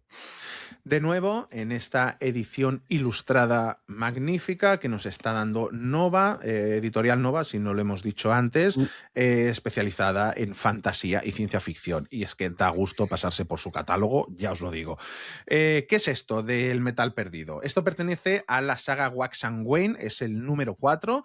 Y aquí, como os decía, ya no es una historia aislada, estamos dentro de un universo en plena expansión. El Metal Perdido es el cierre de la segunda era del Mistborn, de Nacidos de la Bruma. Y eso se nota en todo, en la escala, en los conflictos y en cómo conecta piezas mucho más grandes.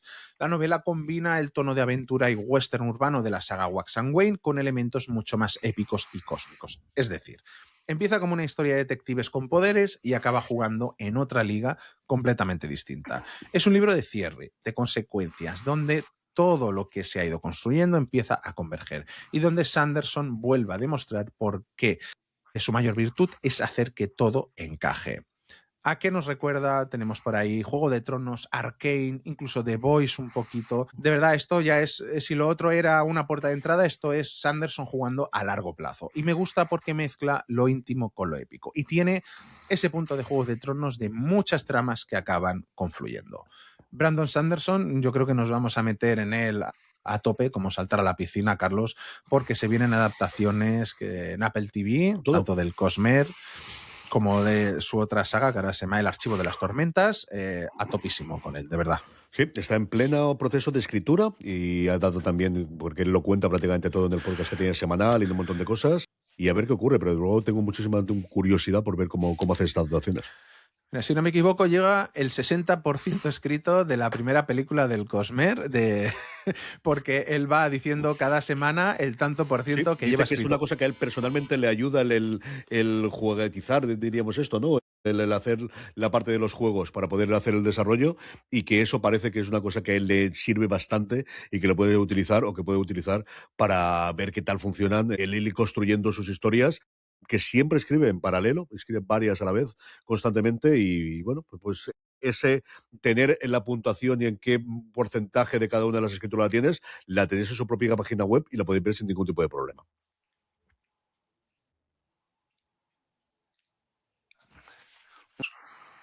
Y de la fantasía vamos a la ciencia ficción y uno de los clásicos entre los clásicos, bueno, mejor dicho, la primera trilogía de Frank Herbert, de Dune, como queráis llamarlo, en fin, todos sabéis de lo que estoy hablando. Sí, yo creo que es que pocas presentaciones necesita más algo que ha arrasado en los cines de la manera que lo ha hecho con esa doble adaptación que hemos tenido del primer libro de Dune. Lo que vamos a tener estas navidades es El Mesías de Dune.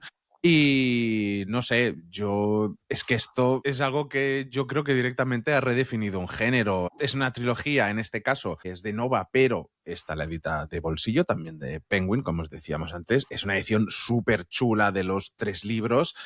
Que al final es una de las sagas más influyentes de la ciencia ficción, una historia que mezcla política, religión, ecología y poder en un universo tan complejo como fascinante. Y acusado Juego de Tronos muchas veces de haber bebido demasiado de Dune en algunos casos. Pero bueno, al final lo que tenemos aquí es, y lo que lo hace especial no es solo la escala, sino la ambición de esta historia. No es una aventura espacial al uso, es un relato donde cada decisión tiene consecuencias enormes, donde los personajes están atrapados en sistemas mucho más grandes que ellos y una historia que exige al lector. Sí, pero también te recompensa con uno de los mundos más ricos jamás creados. Y un mundo donde es que no hay ni uno bueno. Es que aquí no se salva a nadie. En Juego de Tronos tienes cierta bondad, pero aquí realmente es que cuesta encontrar a alguien que sea bueno y no sea una persona egoísta. Una novela, pues eso, una de las obras seminales de la ciencia ficción, publicada originalmente en Estados Unidos en el 65, que ya fue un éxito desde el principio. Aquí no es una cosa de, bueno, fue con el paso del tiempo. No, no, no. Ganó el Nebula el primer año, ganó el Hugo el año siguiente, dos de los tres junto con el Locus más importantes, que yo no recuerdo ahora si en el 65 el Locus ya existía, de los tres grandes premios que hay en ciencia ficción. Aquí en España tardó un poquito más en publicarse, hasta el 75 no se publicó su primera edición, pero como decía Juan Fran, una de las obras seminales, desde luego, de la ciencia ficción, que tenía esa obra, bueno, pues en su momento de adaptación de visual del David Lynch, que se Mm. recordaba mucho alguna de las escenas, alguno de los trajes y todo demás, pero desde luego con la dupla por ahora y dentro de nada la trilogía este año de Denis Villeneuve, pues ha tenido una nueva vida absoluta y totalmente en cines y en plataformas. Yo creo que sistemáticamente es de lo más visto, originalmente de HBO Max, pero luego ha aparecido un montón de plataformas más. Actualmente yo creo que recordar que está en Netflix, las dos primeras películas están disponibles ya también ahí. Sí, y nos estaréis escuchando, pero de nuevo os insistimos, veniros a veros el programa en YouTube o en Spotify, porque os estaremos dejando imágenes de cómo es por dentro esta edición, que de verdad que es que le quitas las sobrecubiertas y es chulísima, de verdad. Tiene unas ilustraciones que son una maravilla, los lomos de los libros, todo. Me sorprende mucho esto, el tratamiento. Con las ediciones normales lo entiendo, ¿vale? Cada vez todo más bonito, más grande, pero de bolsillo, que normalmente era algo como para más de usar y tirar, no tirar, pero sí, entiéndeme, algo más barato y tal, y de bolsillo está trayendo unas ediciones a un precio bastante contenido y súper trabajadas, ya hemos visto alguna por aquí, pero es que la de Dune se lleva la palma, yo creo que han tirado la casa por la ventana directamente. Tienen varias ediciones, pero esta recopila lo que sería, digamos, el núcleo duro de las historias de Dune, que es el primer libro, que ya hemos visto la adaptación, El Mesías de Dune que nos llega, y luego Hijos de Dune, que si adaptan eso, alguno va a flipar. Tenéis por ahí la serie que se hizo adaptando esta historia, que es un poco delirio, un poquito difícil de ver, ya os lo digo, esa serie. Me puse a verla hace un par de años y, madre mía, yo unos cuantos cafés me tuve que beber para aguantar. Pero si después de esta trilogía adaptan esto, va a ser la leche. Los libros que vienen ya después, a mí ya me dan un poquito más igual. Pero esta trilogía es algo bastante, bastante especial, la verdad. Sí. Yo que sobre lo que comentas de la edición, Juanfran, yo creo que al final tienes que competir con el libro electrónico y la forma que te queda es, desde Sí, luego, que sea un objeto físico que te guste coger, que no tenga claro. la parte barata, no la vas a poder competir dejando aparte piraterías y rollos por el estilo, con la comodidad de llevarte el libro electrónico, que sea una cosa bonita de ver y de regalar también. Yo creo que la otra Sí. cara parte que tenemos, desde luego, es que sigue un objeto muy regalable como son los libros, ¿no? Vamos, si te parece, con Roca Editorial, también otro de los Sí. sellos dentro de Penguin, en este caso con un nórdico que es Soren Sveistrup y su novela El caso Holst. Esto acaba de salir también, o sea, si queréis regalar alguna novedad a alguien que le gusten los thrillers oscuros y tal, aquí tenéis algo imprescindible. Y una atmósfera de esas guapas, guapas. Digamos que desde la primera escena tiene esa sensación de amenaza constante. El libro te mete en un entorno frío, incómodo, donde sabes que algo no va bien, pero no sabes exactamente qué. Y la historia gira en torno a una investigación que conecta varios casos a lo largo del tiempo, construyendo un puzzle cada vez más inquietante, y lo hace con ese equilibrio tan propio del noir escandinavo. Pausado en apariencia, pero lleno de tensión por debajo. Es un thriller de los que se cocinan a fuego lento, pero que no te suelta. ¿A qué nos va a recordar? A The Killing, y ahora te explico por qué, a Mindhunter y a True Detective, por supuesto. Pero es que, claro, es que este señor de nombre que me parece... Bueno, este no es tan complicado de pronunciar, es No, Soren el peor Sveistrup. desplazo hemos toreado, desde luego. Sí, sí, sí, desde luego. Es el creador de The Killing. Mm. O sea que uno de los grandes thrillers y una de las grandes series de thriller, de noir que hemos tenido en los últimos años, vamos, esto es un must y un a la saca directo, de verdad. Eh, por ejemplo, es que es lo que digo, o sea, al final es una frase muy sencilla. ¿Te gustó The Killing? Ya estás dentro de esto. Y me encanta porque es puro noir escandinavo y tiene ese punto de True Detective de caso que va mucho más allá de lo que parece. Es que es un tipo de libros que son oscuros, pero yo no entiendo, no sé si es que nos llama demasiado el alma podrida de la humanidad o qué es esto, pero es imposible soltar este tipo de libros. Sí, él ha hecho un montón de cosas. De Killing, desde luego, hizo la adaptación de Muñeco de Nieve y luego otra novela suya, porque ha escrito bastantes novelas, no la primera ni de lejos, fue lo que aquí en España se llamó el caso Hartung, que luego se ha adaptado en Netflix, o de Chestnut Man, que también era complicadita, las figuritas de Dios estas, Cuando se ponen oscuros los nórdicos, desde luego que no les gana absolutamente nadie. Son la leche para este tipo de cosas, ¿eh? Vamos con Ediciones B y vamos con, hablando de Netflix, hablando de éxitos, qué mayor éxito que No, su... ¿No? me he equivocado, me he colado yo en el guión. Es Ediciones Montena, que también es de Penguin. Ediciones B viene luego con Juan Gómez. Fallo Pues mío. Montana nos trae el mayor éxito de toda la historia de Netflix en materia de películas, que es, como no, K-Pop Demon Hunters. Bueno, antes de hablarte de esto, te voy a decir lo que nos ha pasado, que es que casi nos lo dejamos fuera del guión porque lo tenía escondido. Lo tenía escondido porque tengo una niña de 5 años en casa que yendo por la calle a unos 200, no, me estoy flipando, a unos 50 metros de donde estábamos había una librería con esto en el escaparate y se puso a chillar desde una punta de la calle, y es una calle bastante larga. Porque quiere su super pop, claro, es lo que hay. Y madre mía los gritos que pegó por la calle. Cuando llegó esto, mi mujer lo primero que me dijo es escóndelo porque como lo vea la niña no llega a San Jordi. Y efectivamente, y por eso casi nos lo dejamos fuera. A ver, es que es el éxito de 2025, sigue siendo el éxito de 2026 porque es una locura. Y ostras, es que al final tenemos estos 2 libros, van a llegar a un total de 10, si no me equivoco, lo que nos comentó ahora te cuento más. Estos son los 2 primeros que nos llegan. Tenemos este K-Pop Demon Hunters por los fans, que este es para a partir de 4 años, que bueno, un libro sencillito, que nos habla de los personajes y bueno, un poco más sencillo visualmente para los críos y tal, para que estén bien entretenidos y con su dosis de K-Pop Demon Hunter. A ver, es que es ese tipo de universo que parece diseñado directamente para el siglo XXI. Estrellas del K-Pop, que además de llenar estadios, tienen una misión secreta, salvar al mundo luchando contra demonios. Pero interesante aquí no es solo la premisa, que ya es potente de por sí, sino cómo se expande.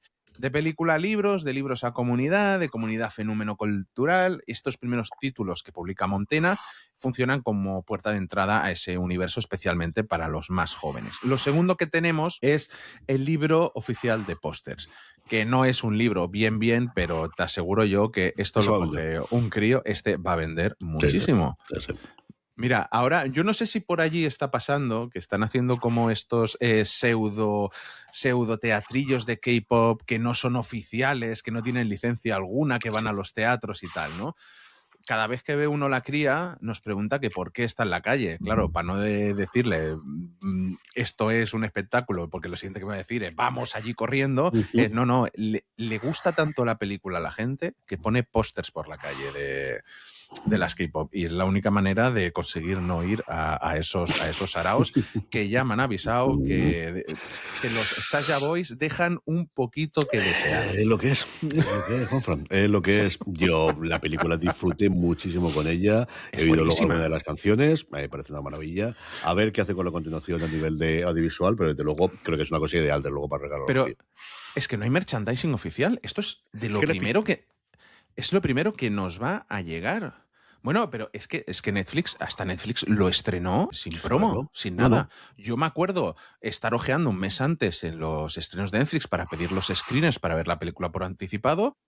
Y esto ni a nadie envió un email, nadie avisó de nada, esto no lo quiso Sony, Netflix lo compró por 4 duros y vamos, han pegado el bombazo que han estado buscando desde primera instancia. Pero a ver, algo de siempre se ocurre a ellos, es decir, que tienen esta parte de hay determinadas producciones en las que tenemos población y otras en las que funciona el boca oreja y una vez que vemos que crece, a partir de ahí es cuando podemos forzar la máquina, no es la primera ni la segunda vez que lo hacen y siempre les ha ocurrido 2 o 3, nunca desde luego, y especialmente en película, que nunca habían tenido ninguna cosa tanto de público como de crítica. Yo creo que sí que habían tenido películas que han funcionado muy bien de público, al menos los números que ellos dan, pero el ser una cosa prácticamente unánime, yo no he oído a nadie hablar más de la película, no sé cómo puede hablar una de la película, que ha tenido con K-Pop Demon Hunters.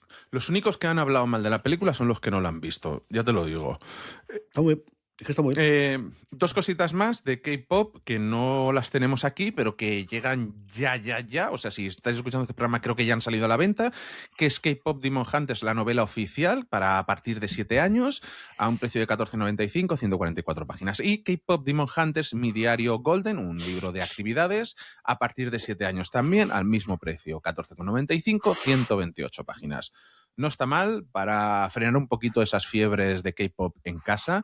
Hombre, algo hay que darle a los críos de vez en cuando. Sí, señor, que al final este programa lo hacemos para regalarlo y también para regalar. Y estos libros Claro. son libros ideales para regalar y quedan muy bien con críos, con crías, con sobrinos, con primos y con todo este tipo de cosas. Vamos ahora ya sí con Ediciones B y hablamos del gran éxito editorial español, la nueva novela de Juan Gómez Jurado, Mentira.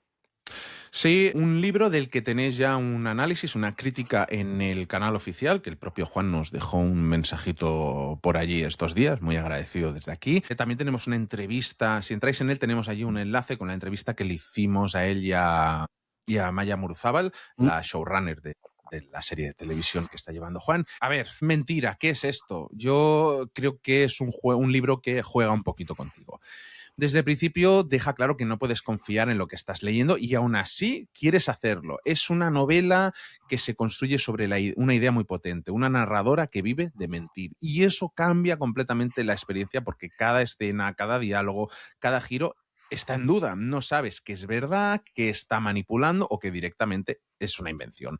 Es un thriller psicológico muy consciente de sí mismo y que no solo busca engancharte, que lo hace, sino que también te hace partícipe de su juego. Hay gente que lo ha criticado porque el principio es un poco duro de entrar o lento, dicen. A mí no me lo ha parecido tanto, pero sí que es un inicio muy de construcción de todo lo que está haciendo para luego soltarte en un terreno totalmente diferente. Ya te digo, a mí me ha encantado, me recuerda, es que claro, tiene hasta parte de western que me ha encantado. Me recuerda a The Sinner, a Ujú. Mindhunter, es de estos que para mí empiezas y cuesta parar de leer. Y me gusta mucho porque te obliga a estar activo como lector y tiene ese punto de meterte en la cabeza de alguien del que no deberías fiarte en ningún momento. Como os digo, tenéis un análisis más extenso en nuestro canal de YouTube, lo estrenamos hace poquitos días, podéis ir allí a leer. Lo siguiente que tenemos es la edición de B de Bolsillo, también de Penguin, y en este caso hablamos de dos novelas, o voy a hablar de dos novelas, que son las dos primeras entregas de Los casos de Susan Rayland, así es como se llama la adaptación que se ha hecho en serie de televisión, que la tenéis disponible en XN Now, ya tiene un poquito de tiempo, que se llaman en español Un asesinato brillante y El crimen de la habitación 12, las dos creadas por Anthony Horowitz. Horowitz es un tío muy curioso, es quizás en la materia de libros lo más conocido suyo es la saga de Alex Rider, la saga de adolescentes. En paralelo con estas publicaciones, en libros trabajaba en televisión y trabajaba fundamentalmente en series de misterio. Fue guionista de varios episodios de Poirot, de la serie mítica que ahora podemos ver en Filmin. Luego estuvo trabajando durante mucho tiempo en Midsomer Murders y sobre todo en La Guerra de Foyle o en Foyle's War estuvo trabajando y fue el creador de la serie también. Aquí la idea que tenían de las novelas es una cosa que le planteó a su mujer, que es productora de televisión. La mujer le dijo, si vas a querer vender esto como adaptación literaria posteriormente, es mejor que tengas dos, y a día de hoy hay tres novelas, de las cuales se han publicado las dos iniciales en español. ¿De qué van las novelas? La novela, la protagonista principal, es una cosa muy curiosa porque es un libro dentro de un libro. Por un lado, lo que tenemos es una editora, que es Susan Rayland, una editora de unos 50 años, de una pequeña editorial londinense, ha pasado por muchos sitios, se lo está pasando muy bien actualmente, y cuando lo conocemos en la primera novela, su principal autor, el principal autor de la que ella es editora, es un escritor de novela con muy mal carácter, muy mal humorado, llamado Alan Conway, que no le gusta nada escribir lo que escribe, pero que ha tenido un gran éxito con una saga de novelas de un detective muy a la Hércules Poirot, llamado Atticus Pond. Es un investigador alemán en la posguerra, trasladado a el Reino Unido. Como característica curiosa es que estuvo en Auschwitz en su momento y ahora se dedica a resolver crímenes, como os digo, en un tono muy de las novelas en su momento de Poirot y en general de todas las de Agatha Christie. ¿Qué es lo que ocurre con los libros? Lo que ocurre con los libros es que combinan una novela de este Atticus Pond con lo que está ocurriendo en la actualidad.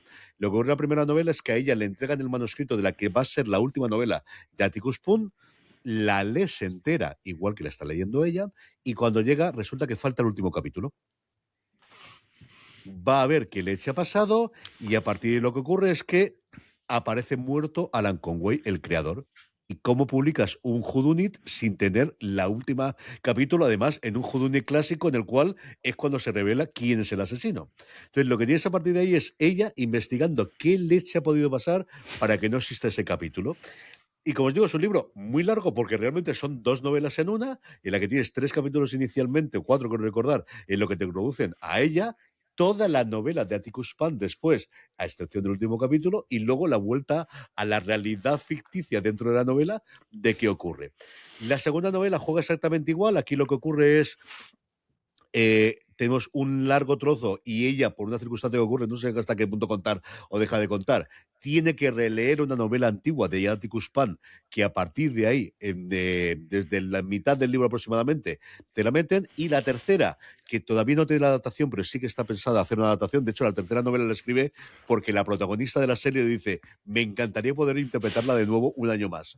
Y entonces, a partir de ahí, se puso a hacerla. Lo que tiene es una continuación a cargo de otro autor, porque ya su creador originalmente ha fallecido, de una nueva novela de Atticus Pant, y le va llegando por entregas. Este le va entregando poco a poco con lo que ocurre. Me parece un ejercicio interesantísimo de creación literaria y de hacer algo diferente en este mundo del whodunit tan habitual. Y luego la adaptación a series espectacular, porque claro, ¿cómo adaptas esto?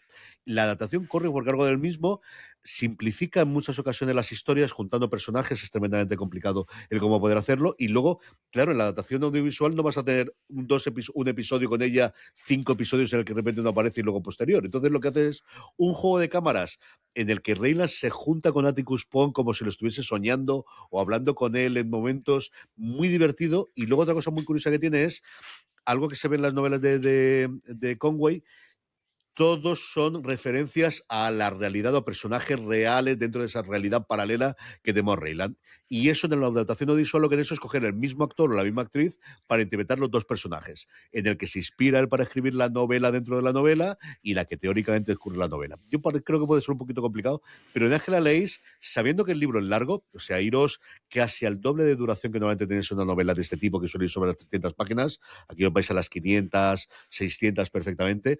Es un juego divertidísimo y escribe muy, muy bien. Horowitz conoce muy bien el género. Si queréis leer algo más de él, él tiene publicada en inglés, eso sí, 3 novelas de James Bond con la autorización del State o con la autorización de los herederos de Ian Fleming, que no están traducidas en español. Las que sí están traducidas son 2 novelas de Sherlock Holmes, nuevamente con el sello de los herederos, en este caso de Conan Doyle. La primera está disponible en español y está francamente bien. Se llama La Casa de la Seda, una nueva novela de Sherlock. Y luego otra que estoy leyendo actualmente, que es Moriarty, de la que hablan también francamente bien. Y luego, si queréis leer más todavía de Horowitz, que es lo que yo he estado haciendo todo este año, actualmente lo que está es con una saga de 6 novelas. En español se han publicado las 2 primeras, en la que los personajes son un detective medio retirado que sirve como consejero en producciones audiovisuales de la Policía Metropolitana de Londres, llamado Daniel Hawthorne, y el propio Horowitz, que se utiliza a sí mismo para hablar en las novelas.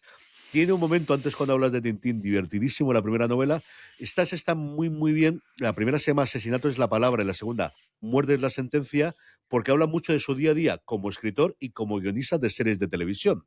Y hay una escena maravillosa en la primera novela en la que tiene una reunión con Steven Spielberg y con Peter Jackson para hacer el guión de la segunda película de Tintín, que es algo que ocurrió realmente en la realidad, que luego aquello durmió en el joyo de los justos. Él lo recrea y lo mezcla de una forma distinta, pero es muy curioso para todos los que sean aficionados, de verdad, esa parte. La segunda novela, por ejemplo, empieza con el rodaje de un episodio de Foyle's War, y que de repente llega este detective que os digo yo y rompe todas las circunstancias de las novelas.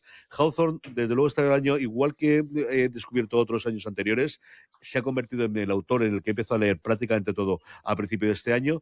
Yo creo que es de Susan Rayland, como os digo, porque luego además podéis ver la comparación con las series en X and No. Vale mucho la pena que veáis. La primera, como os digo, se llama Un asesinato brillante.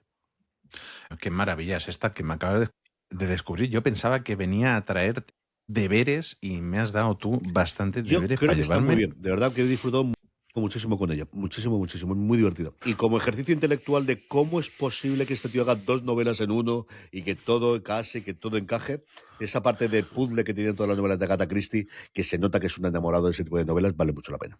Me fascina que este señor sea el heredero espiritual de Sherlock Holmes, de Arthur Conan Doyle y de Ian Fleming. Me parece Sí, una lo de James locura. Bond se lo propusieron, y el nieto de Agatha Christie aparece también como personaje, porque tiene relación con él en una de las novelas.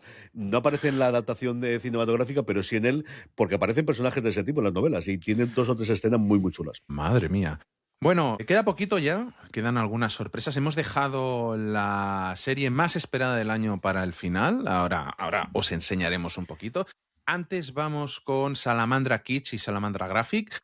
Tenemos aquí el diario de Samuel de Emily Tronch, o Tronchen, no sé si lo he pronunciado bien, perdón. Es un cómic, es una serie que hemos tenido aquí en la televisión catalana, en TV3, que ha triunfado bastante.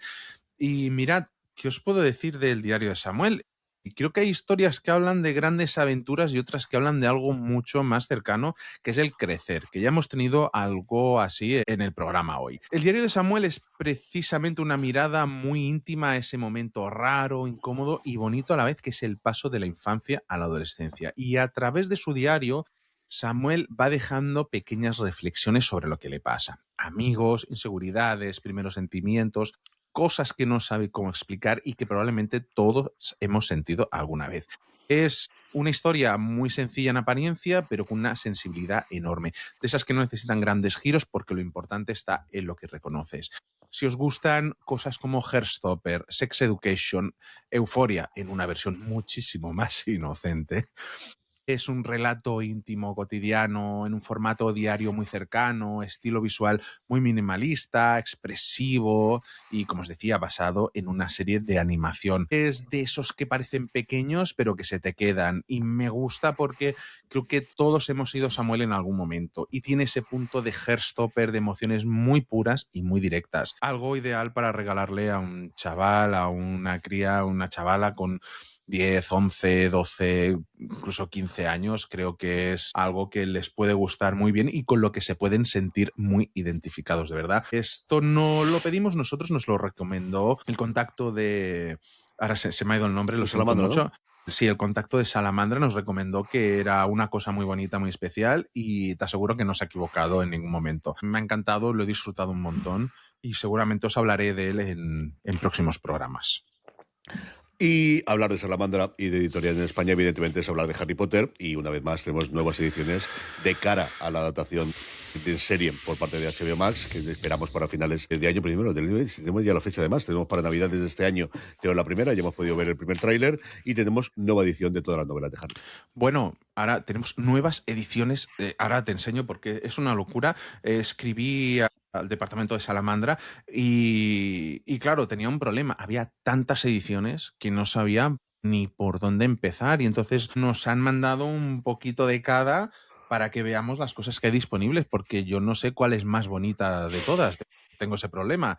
A ver, y hablamos de Harry Potter, que yo creo que es la obra más grande que se ha escrito en el siglo, bueno, finales de los 90, si no me equivoco, finales de los 90, siglo XXI, es un monstruo a nivel económico a día de hoy. Y esta Navidad, y además escribí tarde porque como no todos pensábamos que la serie iba a llegar en 2027, digo, bueno, pues lo dejamos para 2027, pero no, nos sorprendieron con ese tráiler y ese Navidad de 2026. Una serie que pinta tremendamente bien, que por cierto, yo no te he preguntado qué te ha parecido el A mí me ha tráiler. encantado el tráiler. Yo creo que tengo curiosidad por ver cómo alargan de la historia. Me parece que es mucho más oscuro desde el principio. Yo creo que es algo que comenté en Fuera de Series esa semana. Claro, cuando se hicieron las primeras películas, se habían publicado yo creo las 2, 3 primeras novelas. Y creo que el tono, el cambio del tono, el todo demás quizás era más brillante de lo que finalmente tenemos, especialmente a partir de la cuarta novela, ¿no? Y yo creo que eso se transmite aquí con algunas de las escenas que vemos del bullying, por ejemplo, en la escuela con Harry Potter, que quizás no tenían cabido, aunque ya era durilla. A ver qué tal, yo tengo mucha ganas de verlo. Yo es que incluso hemos tenido polémicas de todo también, hasta en el color de cómo se ve la serie, que si parece demasiado una serie de HBO, bueno, es que yo quiero que parezca una serie de HBO, tienen un sello muy marcado también, pero bueno, es que, y la crítica, porque Papadou creo que se llama el actor que hace de Ese Snape, Papu. que si es negro, si la crítica tendría que ser que es demasiado guapo para hacer de Snape, que tú te lees los libros y ahí guapo no parece cuando lo lees, y ese señor es guapísimo, me cago en la leche. Vamos a empezar por esto, porque primero te voy a enseñar la que yo pensaba que no iba a ser mi favorita y la que sí es mi favorita porque es pura nostalgia, que es esta portada. Esa lo recuerdo es yo la, perfectamente. es la ilustración de la edición que yo recordaba de cuando era un crío, pero un poquito más minimalista, con este fondo rojo, estas letras y este canto impreso guapísimo con Está el muy símbolo del rayo por el lado. Es precioso. Creo que esto es más para los que crecimos con estos libros de Harry Potter y los tenemos estropeados o muy viejos. Creo que es una edición sencilla, bonita y aparte de los cantos dorados, el símbolo de la snitch en las páginas, no tiene mucho más. Es el libro tal cual, sencillo para los que quieren algo sencillo y bonito. Pero hay más ediciones distintas. Tenemos las ediciones que están ilustradas por el ilustrador Xavier Bonet. En este caso os enseño la de La Orden del Fénix y El prisionero de Azkaban. También creo que va dirigido a un público más infantil, la edad que teníamos nosotros cuando descubrimos esos libros, pero por dentro sí que tiene algunas florituras más en las páginas, tiene algunas ilustraciones al empezar capítulos sobre todo, ahora se me habrá ido. Os pondré vídeos también por encima mientras vamos hablando, este tipo de ilustraciones, al final un poquito, de vez en cuando tenemos algunas sí. Es algo a medio camino entre esto que os he enseñado antes, sin dejar de ser un libro puro con 3 o 4 detallitos y tal, y estas ilustraciones tan bonitas de Xavier Bonet, que de verdad que me parecen preciosas, que al principio yo recuerdo verlas en las estanterías de las librerías y pensar, no me acaban, pero cuanto más las miro, más me gustan. Y sigo porque no son las únicas ediciones que tenemos. Vamos a por unas que creo que han causado furor y son estas ediciones especiales que son una auténtica maravilla. En este caso es la cámara secreta con el diseño de ilustraciones de Mina Lima, espero decirlo bien, que se encargó de los 3 primeros, pero es que por dentro, Carlos, esto es una auténtica preciosidad. Ya no solo por las ilustraciones, sino porque tiene un montón de secretos, de solapas. Aquí, bueno, un montón.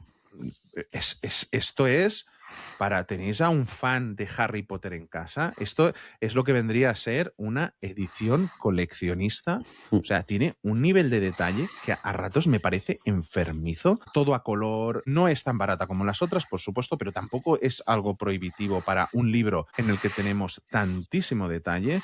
Creo que es algo para regalar tanto a críos un poquito más crecidos, a partir de los 10 años, que seguro que saben cuidar esto mejor, pero para adultos que disfruten de esto. Sí. Y son tal cual ediciones coleccionistas, tienen un cuidado y un mimo puesto que a mí te aseguro que me vuela la cabeza. Ojalá un Dune o un proyecto Hail Mary hecho de esta manera, te lo digo de verdad. Tenemos este y tenemos el de Harry Potter y el Cáliz del Fuego, que aquí quien se encarga de las ilustraciones es Carl James Montfort, pero siguiendo un poquito el mismo estilo. Sí. A quitar este papel cebolla, en el que tenemos desplegables enormes. De verdad que esto sí que va a estar en la estantería de arriba sin que lo toque mi hija. Es una preciosidad. Os estaremos poniendo vídeo de todo esto para que lo veáis un poquito más en detalle, porque de verdad que es una maravilla. Pero hablé con ellos y, claro, había un problema. Yo les planteé un problema.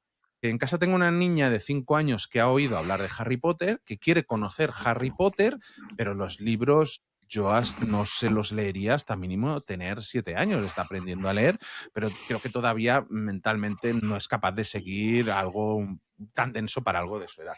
Entonces me dijeron que tienen estas cosas de aquí, que son los Pocket Potters, que es cada libro es un personaje y todo lo que hay alrededor de estos personajes, que es especial para críos más pequeños, para leer con ellos.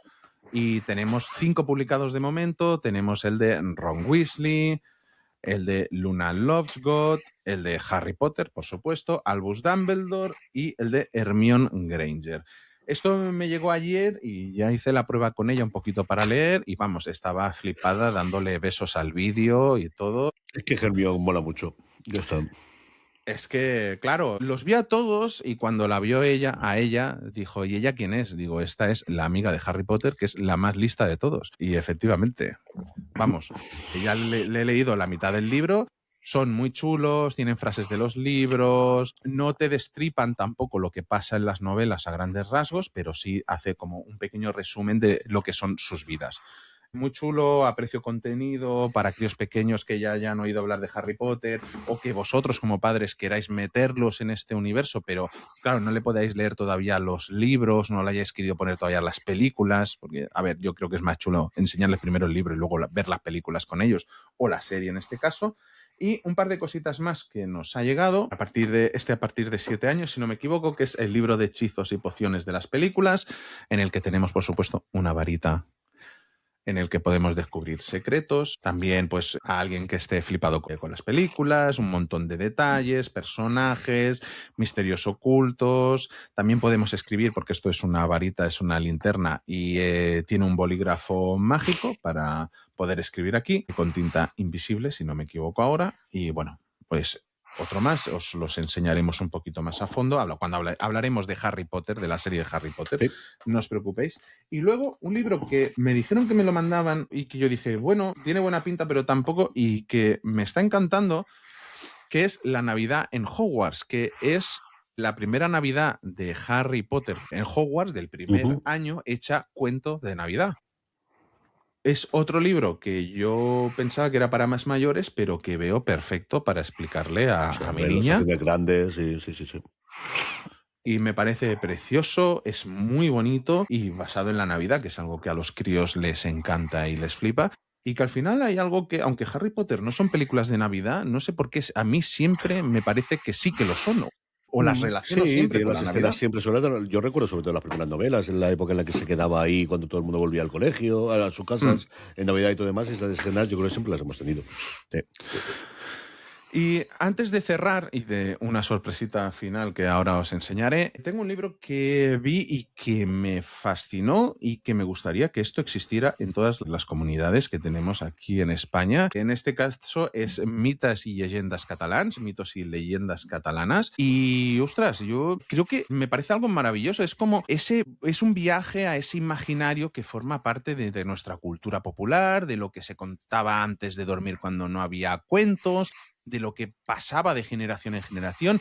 Y es un libro que recoge todo ese universo de criaturas, de misterios y de relatos que forman parte del paisaje de Cataluña, desde lagos con secretos hasta montañas cargadas de simbolismo, pero lo interesante es cómo lo acerca al lector con un lenguaje accesible y una forma de contar que conecta con hoy.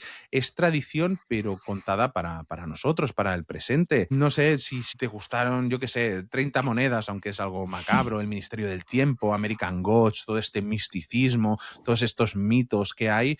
Jolín, me parece algo súper interesante, que conecta con lo nuestro, con lo local y tiene ese punto de coger la tradición y convertirla en algo actual, de verdad. Tiene mitos sobre lugares muy concretos de aquí de Cataluña. Y ya te digo, me encantaría ver algo así del País Vasco, de Andalucía, de, no sé, de la Comunidad Valenciana. Seguro que tenéis que tener vosotros por allí en Alicante mil historias de pueblos, de sitios. Y ostras, además es bonito, es de la editorial Molino, también del grupo Penguin. Y, jolín, me parece algo súper chulo ahora que viene San Jordi aquí. Tengo que mirar si esto está en castellano, aunque creo que es algo que se ha hecho para aquí. Muy chulo, de verdad. De Esther Barcelona y de Jordi Salas. Es un libro que me llamó mucho la atención y que quería compartir un poquito para cerrar este especial de libros. No sin antes irnos. Ay, espérate, que lo tenía aquí, Asústame, ahora no sé dónde lo he asústame. puesto. Aquí lo tengo. Ya te lo había enseñado, no vamos a engañar. ¿Qué es esto, diréis? Pues esto es el Kobo Remote, es el mando para leer sin hacer nada. Sí, estaréis pensando, Juanfran, ¿cómo puede ser tan vago? Esto es un mando a distancia para esto, para leer, para el lector de libros, en este caso para el que suelo utilizar más a menudo, el Kobo Libra Color. A ver, no sé, creo que después de tanto libro, tanta historia, tanto drama, pues tenemos que hablar de algo importante. Es que leer sin mover un dedo. O sea, técnicamente, a ver, sí, técnicamente lo movemos, pero menos, mucho menos. El Kobo Remote es básicamente eso, un mando a distancia para nuestro lector de digital, como el de la tele, pero para pasar páginas. Y ese momento en el que estás tapado ahí con la mantita, perfectamente colocado, y dices, no quiero moverme ni un centímetro. Mientras estás leyendo pasas de página, tu mujer detrás en la cama te llama vago, así con la voz bajita, bajita para que ¿cómo puede ser tan vago? Eso lo he escuchado varias veces, pero hombre, no sé, yo creo que esto es un nivel de pereza bien entendido. Sí, totalmente. Yo siempre digo a mis alumnos en las clases de la universidad que todo modelo de negocio basado en los vagos que somos los humanos y en simplificar un paso de cualquier cosa siempre es un buen punto de partida. Todo lo que sea simplificar las cosas siempre es bueno. No sé si llegaría hasta ese punto, pero yo sé que si lo tuviese lo utilizaría. Juanfran, no tengo ninguna duda. Yo ya te digo, o sea, yo creo que no lo necesitaba, pero ahora claramente no quiero vivir sin él. Bueno, en verano igual no, porque a lo mejor no me tapo tanto con la manta, pero en invierno tú sabes que es tener en la mesilla de noche apoyado el libro y esto debajo de la manta, ir pasando página. Yo no sabía que necesitaba esto, de verdad. Si es que me ha parecido fascinante. 30 euritos entre Rakuten Kobo. Y esto cambia vidas, ya os lo digo yo.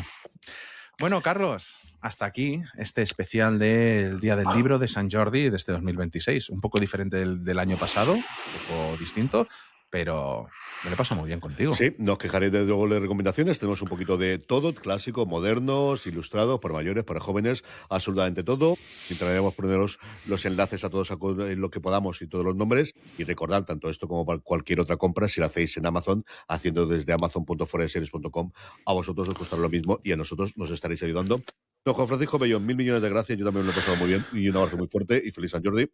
Las gracias a ti. Mira, antes de cerrar, llevo unos días pensando que con esto de los libros y de hacer análisis de libro que estamos haciendo últimamente, podríamos hacer un club de lectura, a ver si conseguimos de alguna manera anticipar el libro del que vamos a tratar y arrastrar unos cuantos y a que nos dejen mensajes y leer con ellos, con nuestro público, que al final creo que es algo bastante guay. Vamos a darle una vueltita. Sí, señor, no es una mala idea. Dejadme un comentario si os apetece y os apuntaríais y a partir de ahí le damos una vuelta porque a mí tampoco me parece mala idea, así también nos motivamos para leer todos juntos lo mismo.